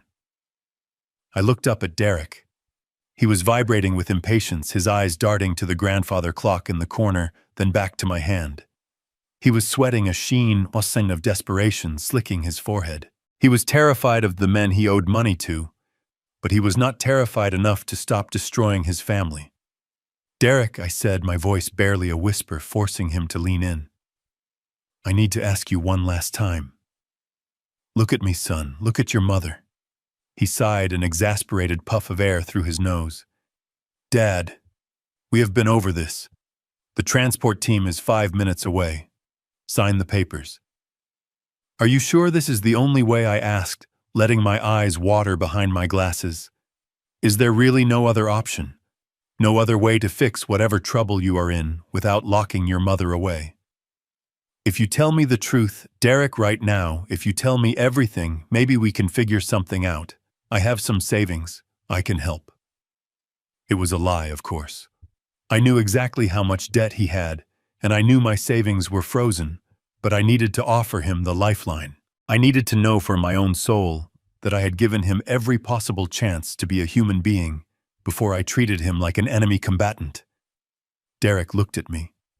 For a second, the mask slipped. I saw the panic. I saw the boy who used to ask me to check under his bed for monsters. But then he looked at the $2 million figure in his head, and the boy vanished. He hardened his jaw. He straightened his tie. "There is no trouble, Dad," he lied, his voice cold and flat like a shovel hitting frozen dirt. "This is not about money. This is about Mom being sick. This is about safety. There is no other way. This is the best thing for everyone. Just sign the damn paper." That was it. The final nail. He looked me in the eye and chose the lie. He chose the money over his mother's freedom. He chose to gaslight his own father rather than admit his mistakes. The last thread of hesitation in my heart snapped. I let out a long, shuddering breath, feigning a sob. My hand jerked violently, a spasm of old age and grief. My elbow knocked into the tall glass of water sitting on the table next to the documents. "Oh no!" I cried out. The glass tipped. Ice water flooded across the mahogany table, heading straight for Derek's $2,000 suit trousers. "Jesus Christ, Dad!" Derek shouted, jumping back and knocking his chair over. He grabbed a handful of napkins from the holder, frantically dabbing at the edge of the table to stop the water from dripping onto his Italian leather shoes. He was distracted. His eyes were on his clothes, on the mess, on the minor inconvenience of water. In that split second of chaos, while he was cursing and wiping, I moved. I didn't move like a 72-year-old man with a bad back. I moved like the man who used to frame houses in the summer heat. My left hand slid the folder of real documents, the ones that would commit Beatrice and sign over my life, off the table and onto my lap, tucking them under the blanket I had draped over my legs. At the exact same moment, my right hand pulled an identical manila folder from between the couch cushions where I had wedged it an hour ago. I slapped the new folder onto the wet table right in the puddle. "I am sorry. I am so sorry," I stammered, using the napkins to dab at the cover of the new folder. "I am just so clumsy. I am so useless." Derek finished wiping his pants and glared at me. "Just stop, Dad. Stop helping. You are making it worse." He snatched the folder from under my hand. He opened it to the signature page. It was damp, the paper slightly wrinkled from the water, but the signature line was dry. He didn't read the text. He didn't check the clauses. He didn't notice that the header no longer said power of attorney and guardianship transfer. He was too panicked, too focused on the clock, too arrogant to think that his senile old father could pull a sleight of hand that would make a magician proud. He smoothed the paper down and jabbed his finger at the line. "Just sign it, Dad, before you ruin anything else. Please." I looked at him. I looked at the papers I had prepared with my lawyer Tony late last night. These weren't legal documents giving him control. They were a durable affirmation of debt and a confession of intent to defraud drafted to look exactly like the standard state forms at a glance. By signing this and having him countersign as the witness, I wasn't giving him my house. I was creating a paper trail that proved he was coercing me. But more importantly to him, they looked like the keys to the kingdom. I took the pen. I didn't shake this time. I signed my name, Wallace Jeremiah Bennett, in a strong, clear hand. There, I said, "It is done." Derek grabbed the papers before the ink was even dry. He flipped through them rapidly, checking for signatures, not content. He pulled a second pen from his pocket and scribbled his own signature on the witness line, sealing his own fate. He shoved the folder into his leather portfolio and zipped it shut. The sound of that zipper was the sound of a steel trap closing, but he thought it was the sound of a vault opening. He let out a breath, his shoulders dropping. He looked at me, and for the first time since he arrived, he smiled. It was a terrifying smile. It was the smile of a man who thinks he has gotten away with murder. "You did the right thing, Dad," he said, patting my shoulder. "I know it is hard, but you will see. This is for the best." He looked at his watch. "The transport team is pulling up now," he said. "I have to go meet them outside and give them the paperwork. I have to run to the bank to set up the accounts for her care. You stay here with Mom. Say your goodbyes." He didn't wait for an answer. He turned on his heel and marched toward the door, his footsteps heavy and confident. He didn't look back at his mother, who was sitting silently on the sofa, tears streaming down her face. He didn't look back at the home he grew up in. He just walked out the door, clutching a folder full of worthless paper, rushing to pay off a debt that he could no longer cover. I watched the door close. The latch clicked. I heard his car start in the driveway, the engine revving aggressively as he backed out. I sat there for a moment in the silence. The adrenaline began to fade, leaving behind a cold, hard ache in my bones. I reached under the blanket and pulled out the real folder, the one that would have ended our lives. I walked over to the fireplace. I struck a match and held it to the corner of the papers. I watched the yellow flame curl the edges, turning the legal jargon into black ash. I threw the burning bundle into the grate and watched until it was nothing but dust. Then I walked to the window. I pulled the curtain back just an inch. I saw Derek's car disappear down the street. He was driving fast. He was driving toward the bank. He was driving toward a meeting with the loan sharks where he planned to hand over the deed to my house. I let the curtain fall back into place. My eyes were dry. I didn't feel like a father anymore. I felt like a judge who had just passed a sentence. "He thinks he is going to the bank to withdraw $2 million, I whispered to the empty room. "He thinks he is going to hand that money to Tony the butcher and buy his life back." I turned to Beatrice. She was looking at me, the confusion clouding her eyes, but she seemed to sense the shift in the room. The predator was gone. "He is not going to get any money, Ba," I said, walking over and taking her hand. "Because in about 20 minutes he is going to find out that the well is dry. And then he is going to find out that the sharks are still hungry." I checked my own watch. It was 10:30. I had an appointment. Not with a doctor. Not with a lawyer. I had an appointment with the man my son owed $2 million to. I had an appointment with Tony the butcher. I went to the hall closet and put on my heavy work coat. I checked the revolver in my waistband. I checked the envelope in my inside pocket, the one containing the cashier's check I had drawn from my secret emergency account, the one Derek didn't know about. "I am going out for a little while, B," I said gently. "Kylie is in the backyard. She is going to come in and sit with you. You are safe now. Nobody is taking you anywhere." I walked out the back door. Kylie was waiting by the garage, her face pale. "He is gone," she said. "He is gone," I confirmed. "Go sit with your grandmother. Lock the doors. Do not open them for anyone but me." "Where are you going, Grandpa?" she asked. "I am going to finish this," I said. I got into my truck. I didn't head toward the bank. I headed toward the south side. I headed toward the kind of bar where the windows are painted black and the front door is always locked. Derek had signed his death warrant with that fake folder. Now I was going to go buy the executioner's axe. I drove south, leaving the manicured lawns of the suburbs behind. The scenery changed rapidly, shifting from split-level homes with two-car garages to rows of boarded-up storefronts and industrial lots choked with weeds.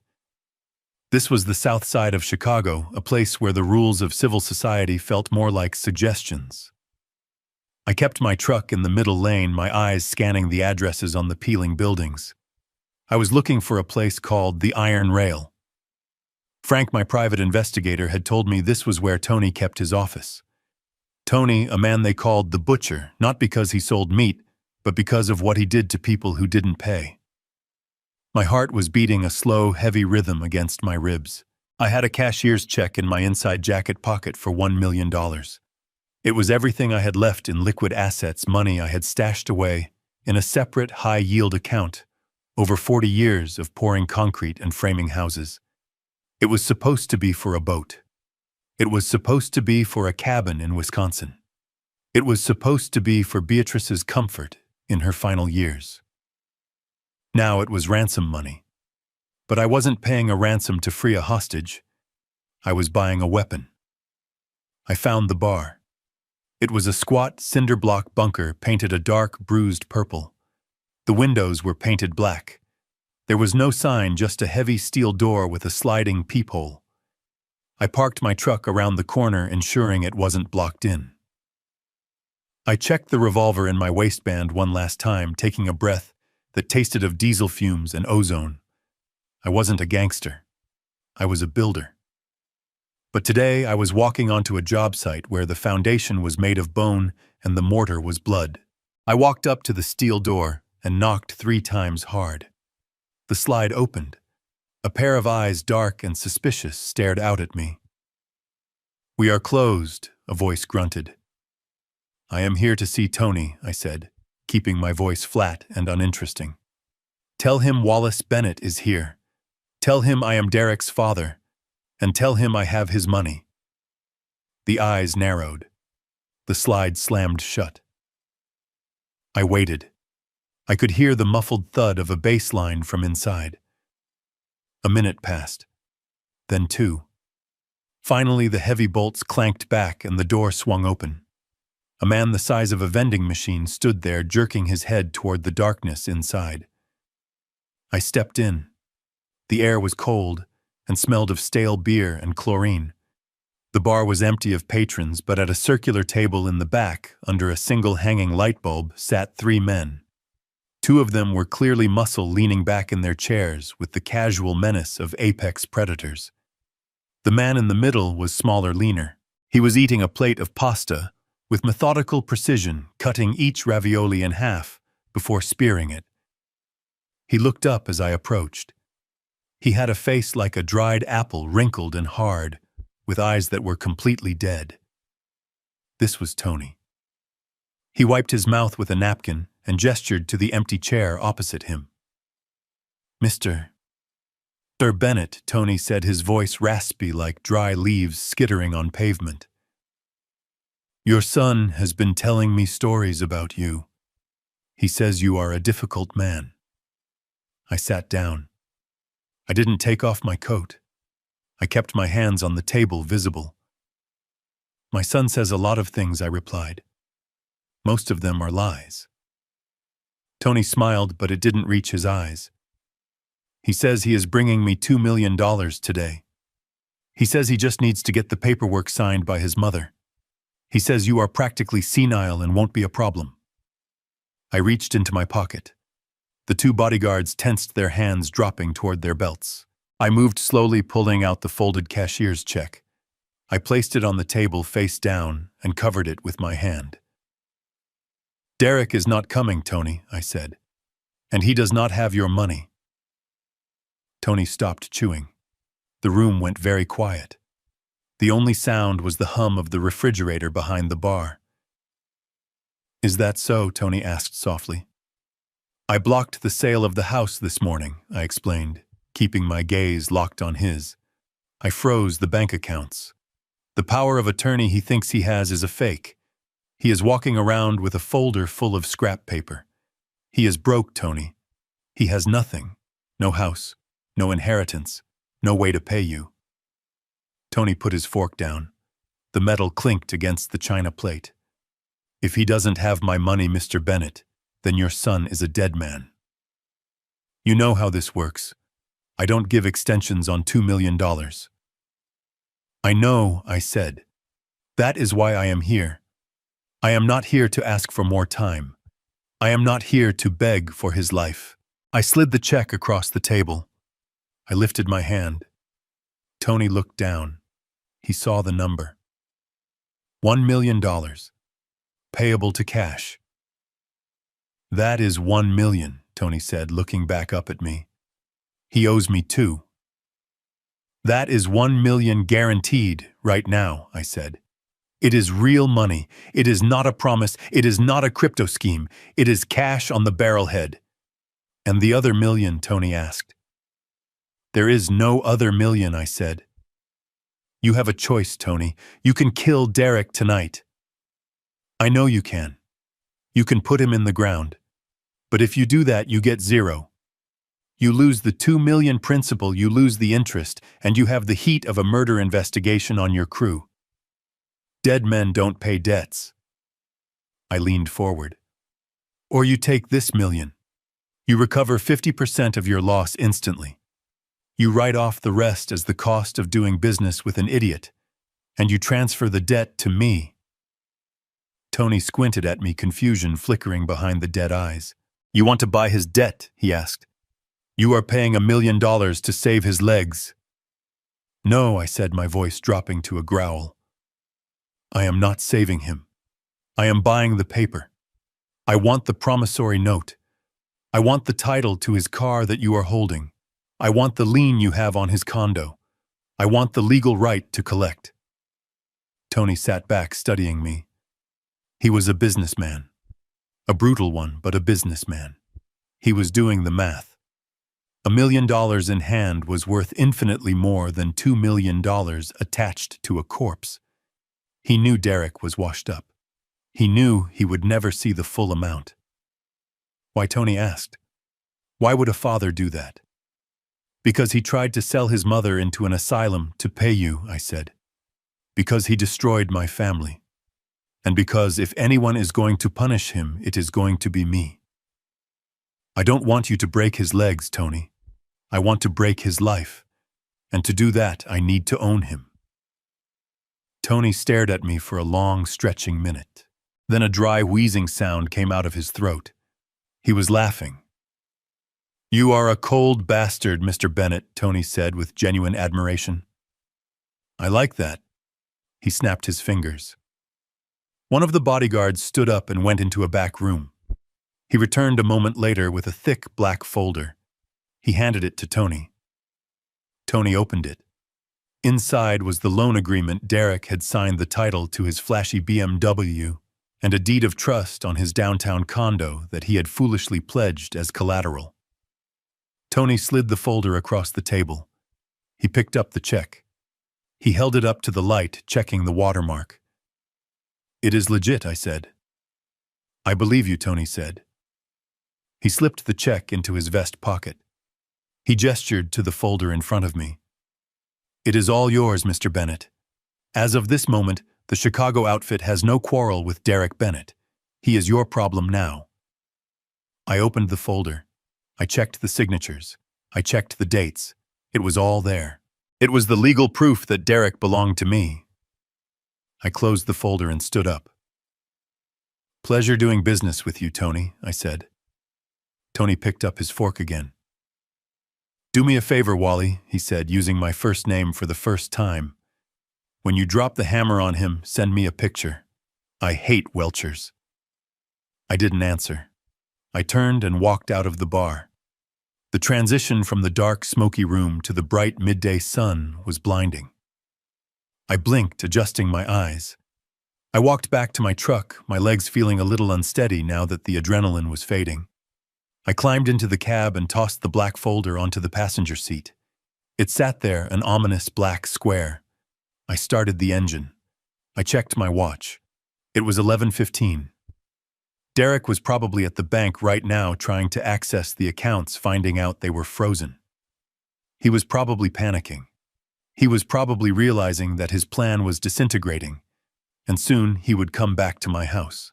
He would come back with his hired goons to take Beatrice, thinking that was his only leverage left.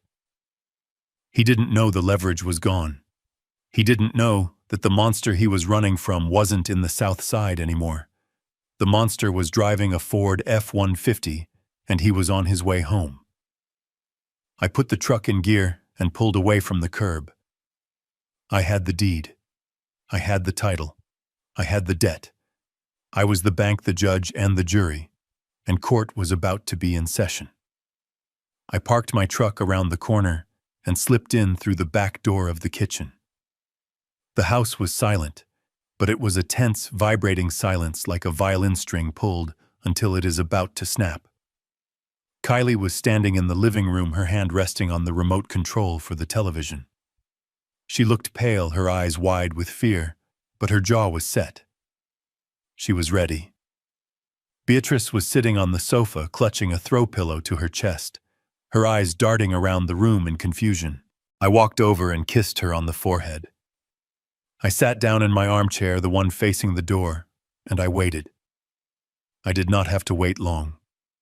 At 11:45, the peace of our neighborhood was shattered. Tires screeched in the driveway. Car doors slammed with violent force. I heard Derek's voice shouting orders before he even reached the house. He sounded like a man who was drowning and trying to climb on top of someone else to breathe. The front door flew open. Derek marched in, and the energy he brought with him was toxic. He was sweating profusely, his hair disheveled, his eyes wild and bloodshot. He had been to the bank. He knew the accounts were frozen. He knew the reverse mortgage had hit a wall. He knew he was out of options, and that made him more dangerous than ever. He was not alone. Flanking him were two large men wearing generic blue medical scrubs. They did not look like caregivers. They looked like bouncers who had put on costumes. They carried a collapsible stretcher and a bag of restraints. Behind them, clicking her heels on my hardwood floor, was a woman in a sharp gray skirt suit carrying a leather briefcase. It was Sheila. The actress had upgraded her role. Today, she wasn't the fake wife. She was playing the role of the family attorney. Derek stopped in the middle of the room, pointing a shaking finger at Beatrice. "Grab her," he barked at the men in scrubs. "We are leaving. Now!" The two men stepped forward, their heavy boots thudding on the floor. Beatrice let out a small, terrified whimper and shrank back into the sofa cushions. I did not stand up. I did not raise my voice. I simply crossed my legs and looked at my son. "You are not taking her anywhere, Derek," I said. My voice was calm, conversational, the voice of a man discussing the weather. Derek spun toward me, his face twisted with rage. He pulled the folder of papers from his bag, the fake papers I had signed an hour ago, and waved them in the air like a weapon. "I have the authority." "Dad," he screamed, spit flying from his lips. "I have the power of attorney. I have the medical commitment order. You signed it. You agreed to this. This is legal. Move aside or I will have you removed for obstruction." Sheila stepped forward, adjusting her glasses. She put on a voice that was professional, clipped, and completely fake. "Mr. Bennett," she said, looking at me with a practiced sternness. "Under Illinois state law, your son has full guardianship. Any attempt to interfere with the medical transport of the patient will be considered a criminal act. We have a court order pending. It is in your best interest to cooperate." I looked at her. She was good. If I didn't know she was serving coffee at a diner last week, I might have believed she passed the bar exam. "Who are you?" I asked, feigning ignorance. "I am Mr. Bennett's legal counsel," she lied smoothly. "I am here to oversee the transfer of assets and the patient." I looked back at Derek. He was vibrating, checking his watch, looking at the door as if he expected Tony the butcher to walk in at any moment. "Dad, stop stalling!" Derek shouted. "Guys, take her. If he tries to stop you, push him down. He is just an old man." The two men in scrubs lunged toward Beatrice. One of them reached out to grab her arm. "Kylie," I said, my voice cutting through the noise like a knife. "Turn on the TV." Kylie raised the remote and pressed the power button. The 65-inch screen on the wall flickered to life. I had connected my laptop to it earlier. The video file was queued up and ready. Derek froze. The men in scrubs stopped, confused by the sudden flare of light. "What is this?" Derek demanded. "What are you doing?" "I am watching a movie, son," I said. "You should watch it too. It is a tragedy." On the screen, the image was crystal clear. It was high-definition footage shot from a long-range lens, steady and sharp.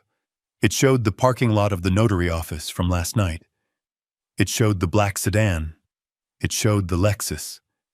And then it showed Sheila. On the massive screen, every detail was magnified. We watched as Sheila stepped out of the car. We watched her reach up and pull the silver wig off her head, revealing her dark hair underneath. We saw her laugh. We saw Derek hand her a thick envelope. The room went deathly silent. The men in scrubs looked at the screen, then at Sheila, then at Derek. They were hired muscle, but they weren't stupid. They knew a setup when they saw one. Derek's mouth opened, but no sound came out.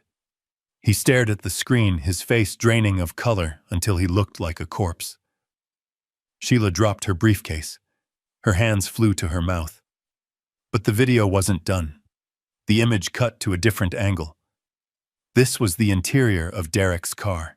Frank, my investigator, had done more than just take photos. He had managed to slip a listening device under the passenger seat while Derek was in the pharmacy buying duct tape. The audio boomed through the living room surround sound speakers. It was Derek's voice, clear and undeniable. "Once we get the money, we dump her at Sunnyvale," Derek's voice said, filling the room with his malice. "I don't care if she cries. I don't care if she begs. I just need her signature and her thumbprint. By the time the old man figures it out, I will have the reverse mortgage cash and the savings. I will pay Tony, and then I am gone. They can rot in that house for all I care." Beatrice let out a sound that broke my heart. It was a keen of pure agony, the sound of a mother realizing her child is a monster. She covered her ears, rocking back and forth. Derek staggered back as if he had been physically struck. He looked at the TV, then at me. His eyes were wide, terrified, the arrogance completely gone. "Dad," he whispered. "Dad, please. Turn it off." I did not turn it off. I let it play. I let the words hang in the air. I let the strangers in my living room hear exactly what kind of man had hired them. The men in scrubs looked at each other. One of them let go of the stretcher. "I am out," he said. "I didn't sign up for kidnapping. This is a felony." They turned and walked out the front door, leaving the stretcher in the middle of the rug. They knew better than to stick around when the cameras started rolling. Sheila looked at the door. She took a step backward, her heels clicking on the wood. I didn't know," she stammered, looking at me with pleading eyes. "He told me it was a prank. He told me it was for a movie." "Save it for the judge, Sheila," I said. She lunged for the door. She grabbed the handle and yanked. It didn't budge. I had engaged the deadbolt from my phone app the moment they walked in.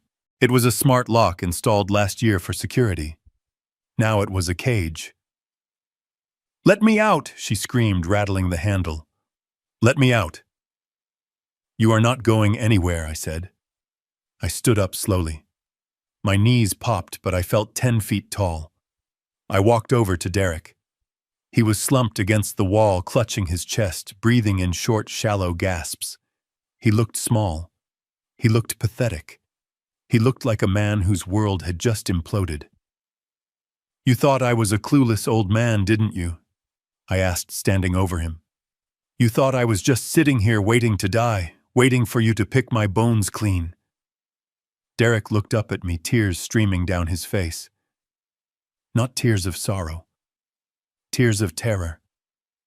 Dad, you don't understand, he sobbed. They are going to kill me. Tony is going to kill me. I needed the money today. If I don't pay him by tonight, I am dead. That is why I did it. I was scared. I didn't want to hurt Mom. I just wanted to live. He fell to his knees, grasping at my pant leg. Please, Dad. You have to help me. You have money. I know you have money hidden away. Give it to me. Please, just give me the money and I will disappear. You will never see me again. I looked down at him. I looked at the hand clutching my trousers, the same hand that had fed sleeping pills to his mother. I looked at the fake papers scattered on the floor. I looked at the video of him laughing about locking us away. I reached into my inside pocket. Derek's eyes lit up with a spark of hope. He thought I was reaching for a checkbook. He thought even after everything that I was still the father who would bail him out. He thought I was going to save him. I pulled out a folded piece of paper, but it wasn't a check. It was a document I had acquired 30 minutes ago in a dark bar on the south side. I unfolded it and held it in front of his face. Do you recognize this, Derek? I asked. He squinted through his tears. He read the header. He read the amount. $2 million. Promissory note. It is my loan, he whispered. How do you have this? I bought it, I said coldly. I bought your debt, Derek. I paid Tony. He doesn't want to kill you anymore. He doesn't care about you anymore. You don't owe him a dime. Derek let out a sob of relief. He slumped forward, burying his face in his hands. Oh, thank God. Thank God. You saved me. You paid him. Thank you, Dad. Thank you. I waited for him to finish his moment of relief. I waited for the hope to settle in. And then I crushed it. I didn't pay it for you, Derek, I said. I bought it. He looked up, confused. What? I bought the paper, I explained. I am the holder of the note. I am the lien holder on your condo. I am the title holder on your car. You don't owe Tony anymore. You owe me. I dropped the paper onto his lap. And unlike Tony, I am not interested in your kneecaps. I am interested in justice. I am calling the loan, Derek. Right now. In full. Derek stared at me, the blood draining from his face again, but I don't have it. You know I don't have it. I know, I said. That is why I am foreclosing. I am taking everything, Derek. I am taking your condo. I am taking your car. I am taking your watch. I am stripping you down to the bone. You wanted to leave us with nothing, well, son. You are about to find out what nothing feels like. I turned to Kylie. Unlock the door, sweetheart, I said. Kylie tapped her phone. The deadbolt clicked open. But not for them, I added.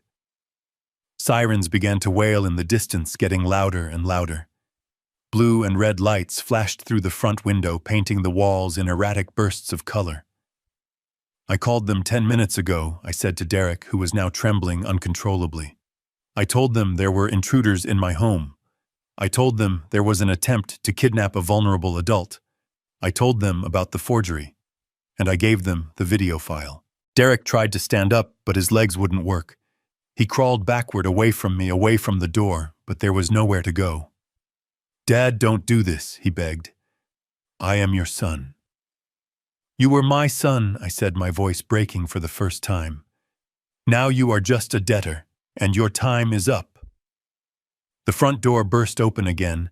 This time it wasn't thugs in scrubs. It was 2 uniformed officers and a detective I knew from the precinct. They stepped into the room, hands on their holsters, taking in the scene. The crying woman on the sofa. The fake lawyer trying to hide behind a chair, the man on the floor, and the old man standing over him holding a piece of paper like a judgment from God. "That is him, officer," I said, pointing at Derek. "And that is the woman who impersonated my wife. I want to press charges, all of them." As the officers moved in, pulling Derek's hands behind his back and snapping the cuffs on, he looked at me one last time. His eyes were full of shock. He couldn't believe the clueless old man had teeth. He couldn't believe the prey had become the predator. I watched them drag him out. I watched him weeping, begging, promising to change.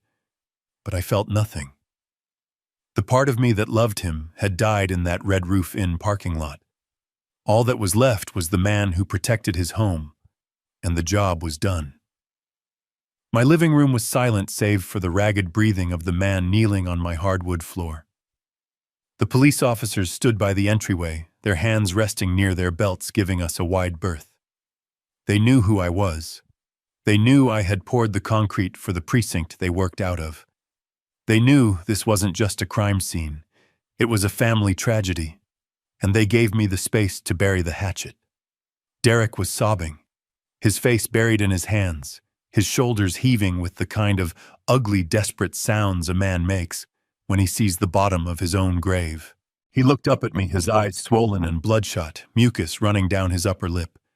He didn't look like the high-rolling investor he pretended to be. He looked like a child who had broken a window. Only the window was our lives, and the rock was a $2 million debt.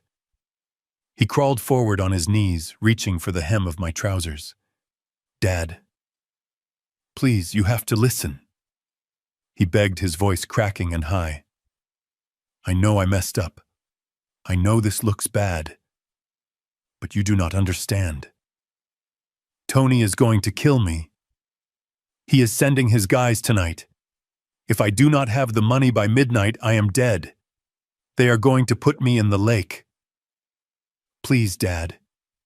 You have to help me. You have to save me. Just this once. I will pay you back. I swear on my life." I looked down at him. I looked at the man who had drugged his mother's tea. The man who had hired an actress to steal her identity. The man who had tried to sign me into the poorhouse. He was terrified, yes, but he was still selfish. He wasn't apologizing for what he did to Beatrice. He wasn't sorry he broke my heart. He was sorry he was caught, and he was scared of the consequences. I reached into the inside pocket of my work coat. My movement was slow, deliberate, the movement of a man who has all the time in the world. I felt the crisp edge of the document I had secured at the bar. It was folded in thirds, a simple piece of paper that weighed more than the truck parked outside. I pulled it out. "Tony is not going to kill you, Derek," I said, my voice flat, devoid of any warmth. Derek stopped crying for a second, a flicker of pathetic hope lighting up his face. He looked at the paper in my hand. "What?" he sniffled. "Did you talk to him?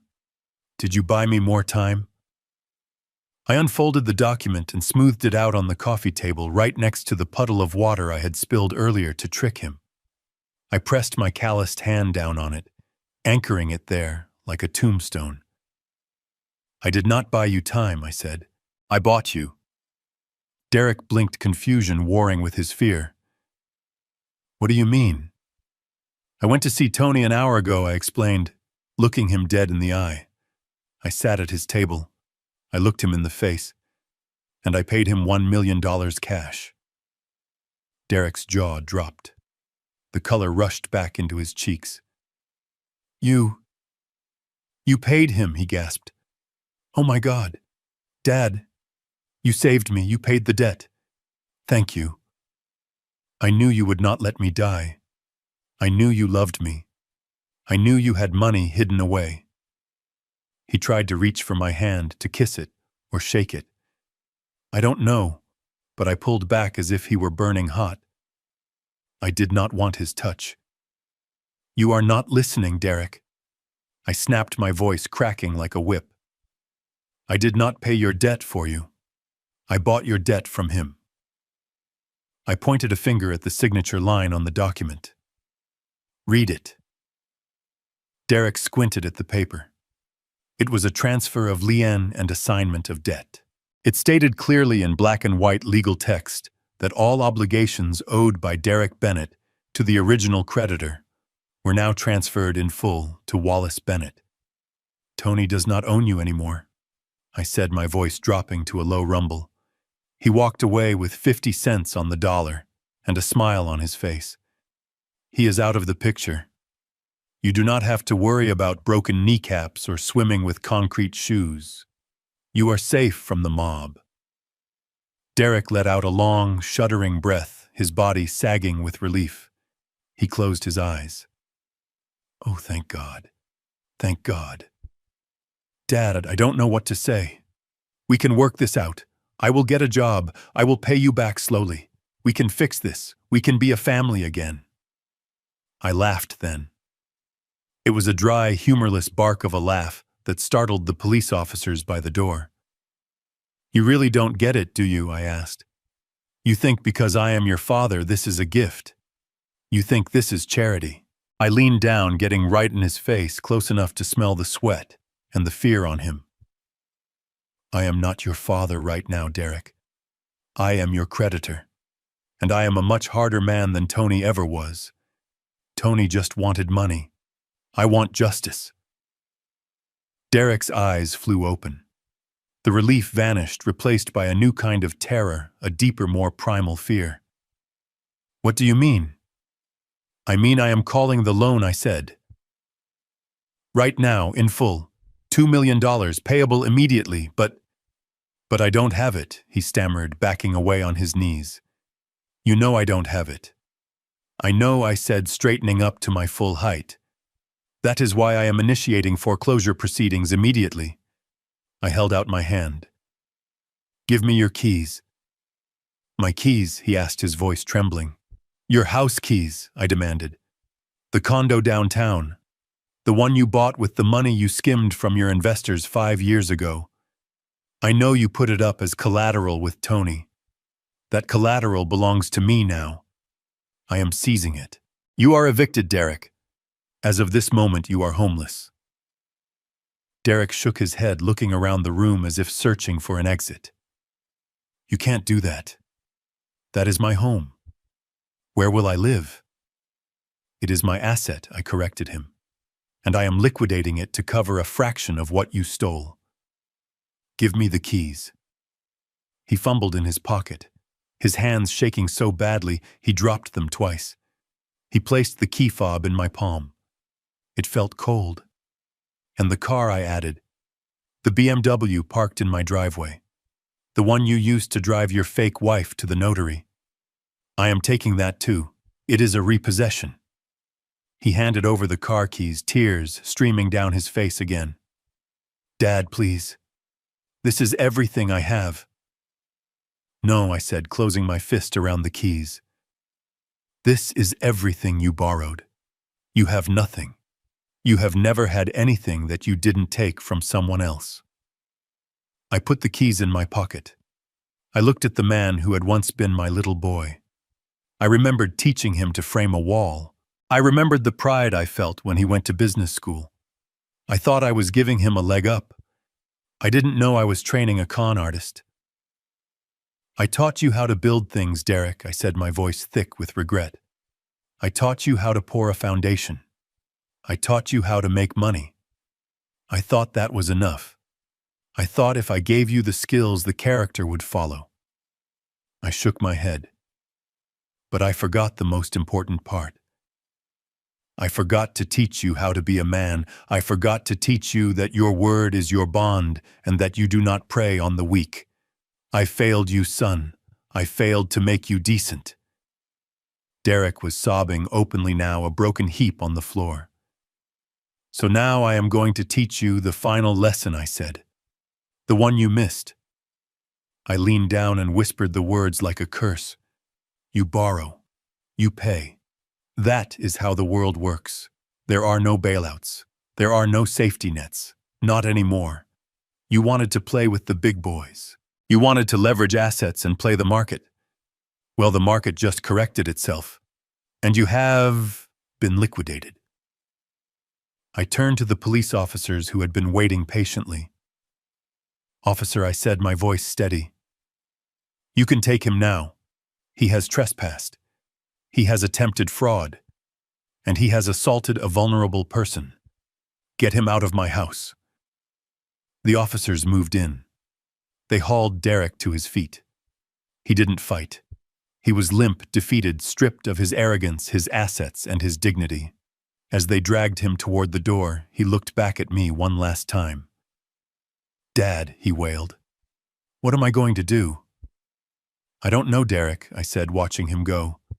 "But for the first time in your life, you are going to have to figure it out on your own." The door closed behind them, cutting off his cries.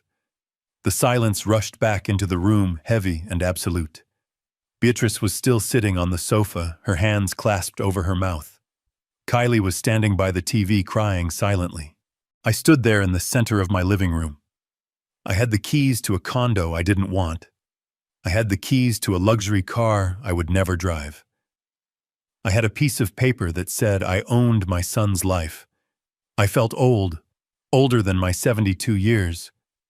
But I also felt clean. The rot was gone. The cancer had been cut out. It hurt. Lord, it hurt. But the healing could finally begin. I walked over to Beatrice and sat down beside her. I took her hand in mine. It was trembling. "It is over, Bea," I said softly. "He is gone. He can't hurt us anymore." She rested her head on my shoulder. We sat there for a long time, just breathing, two survivors in a house that had almost been stolen, listening to the sirens fade into the distance. The lesson was taught. The debt was paid. And the foundation, though cracked, was still holding. The officers wasted no time. One of them, a sergeant with a face carved from granite, stepped forward and pulled Derek's arms behind his back. The metallic click of the handcuffs ratcheting shut echoed through the room like a gunshot. It was a sound I had heard before on job sites when things went wrong, but hearing it applied to my own flesh and blood made my stomach turn over.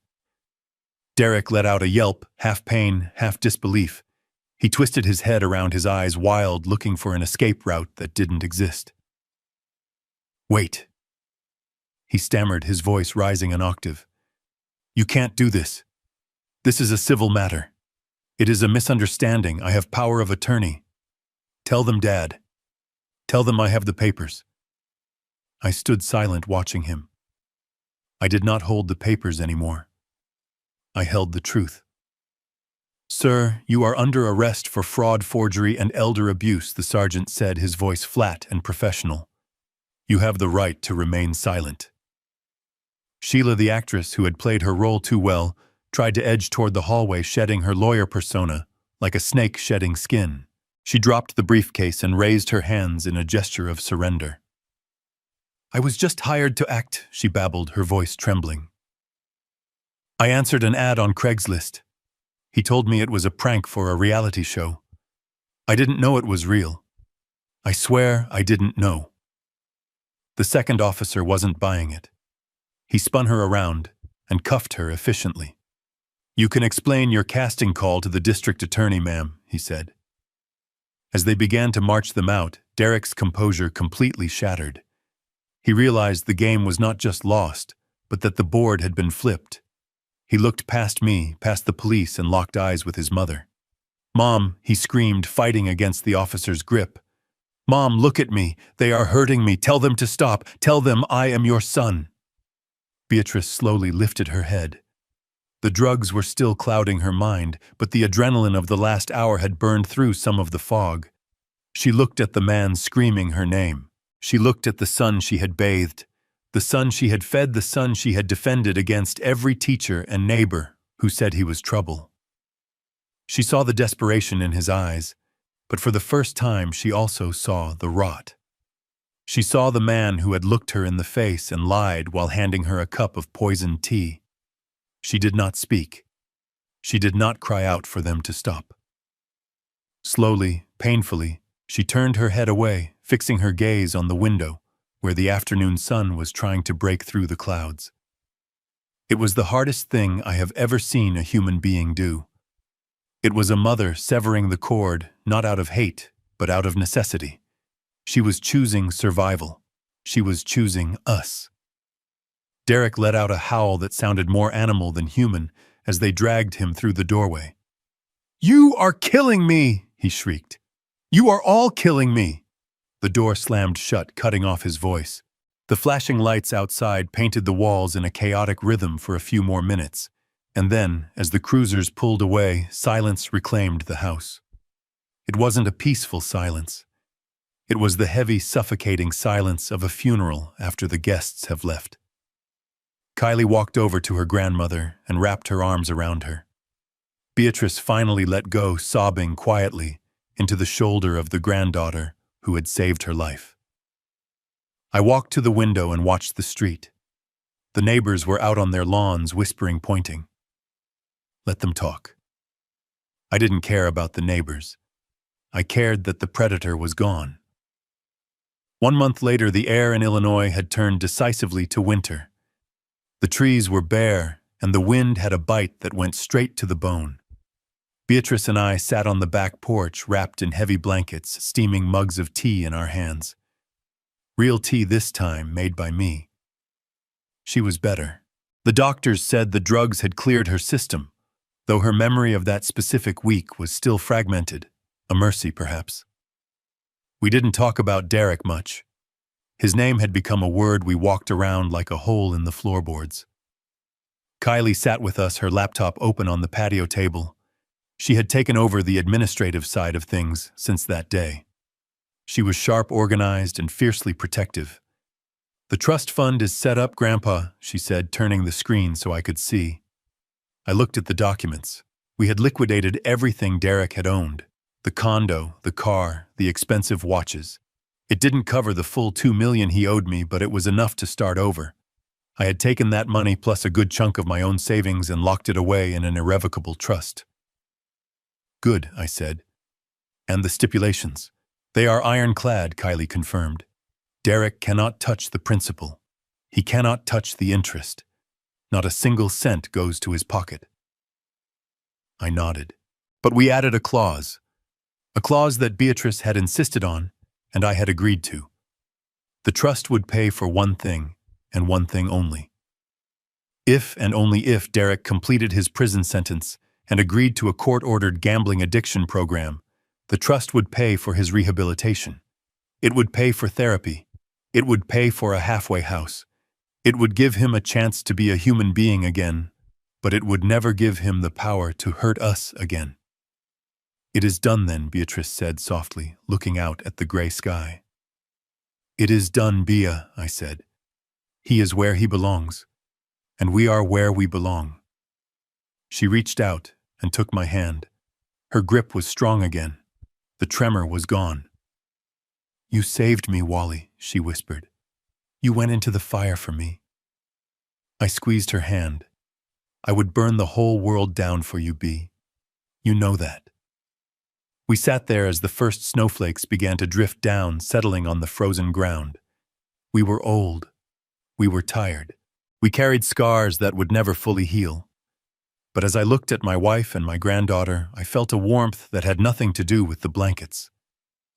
We had been tested.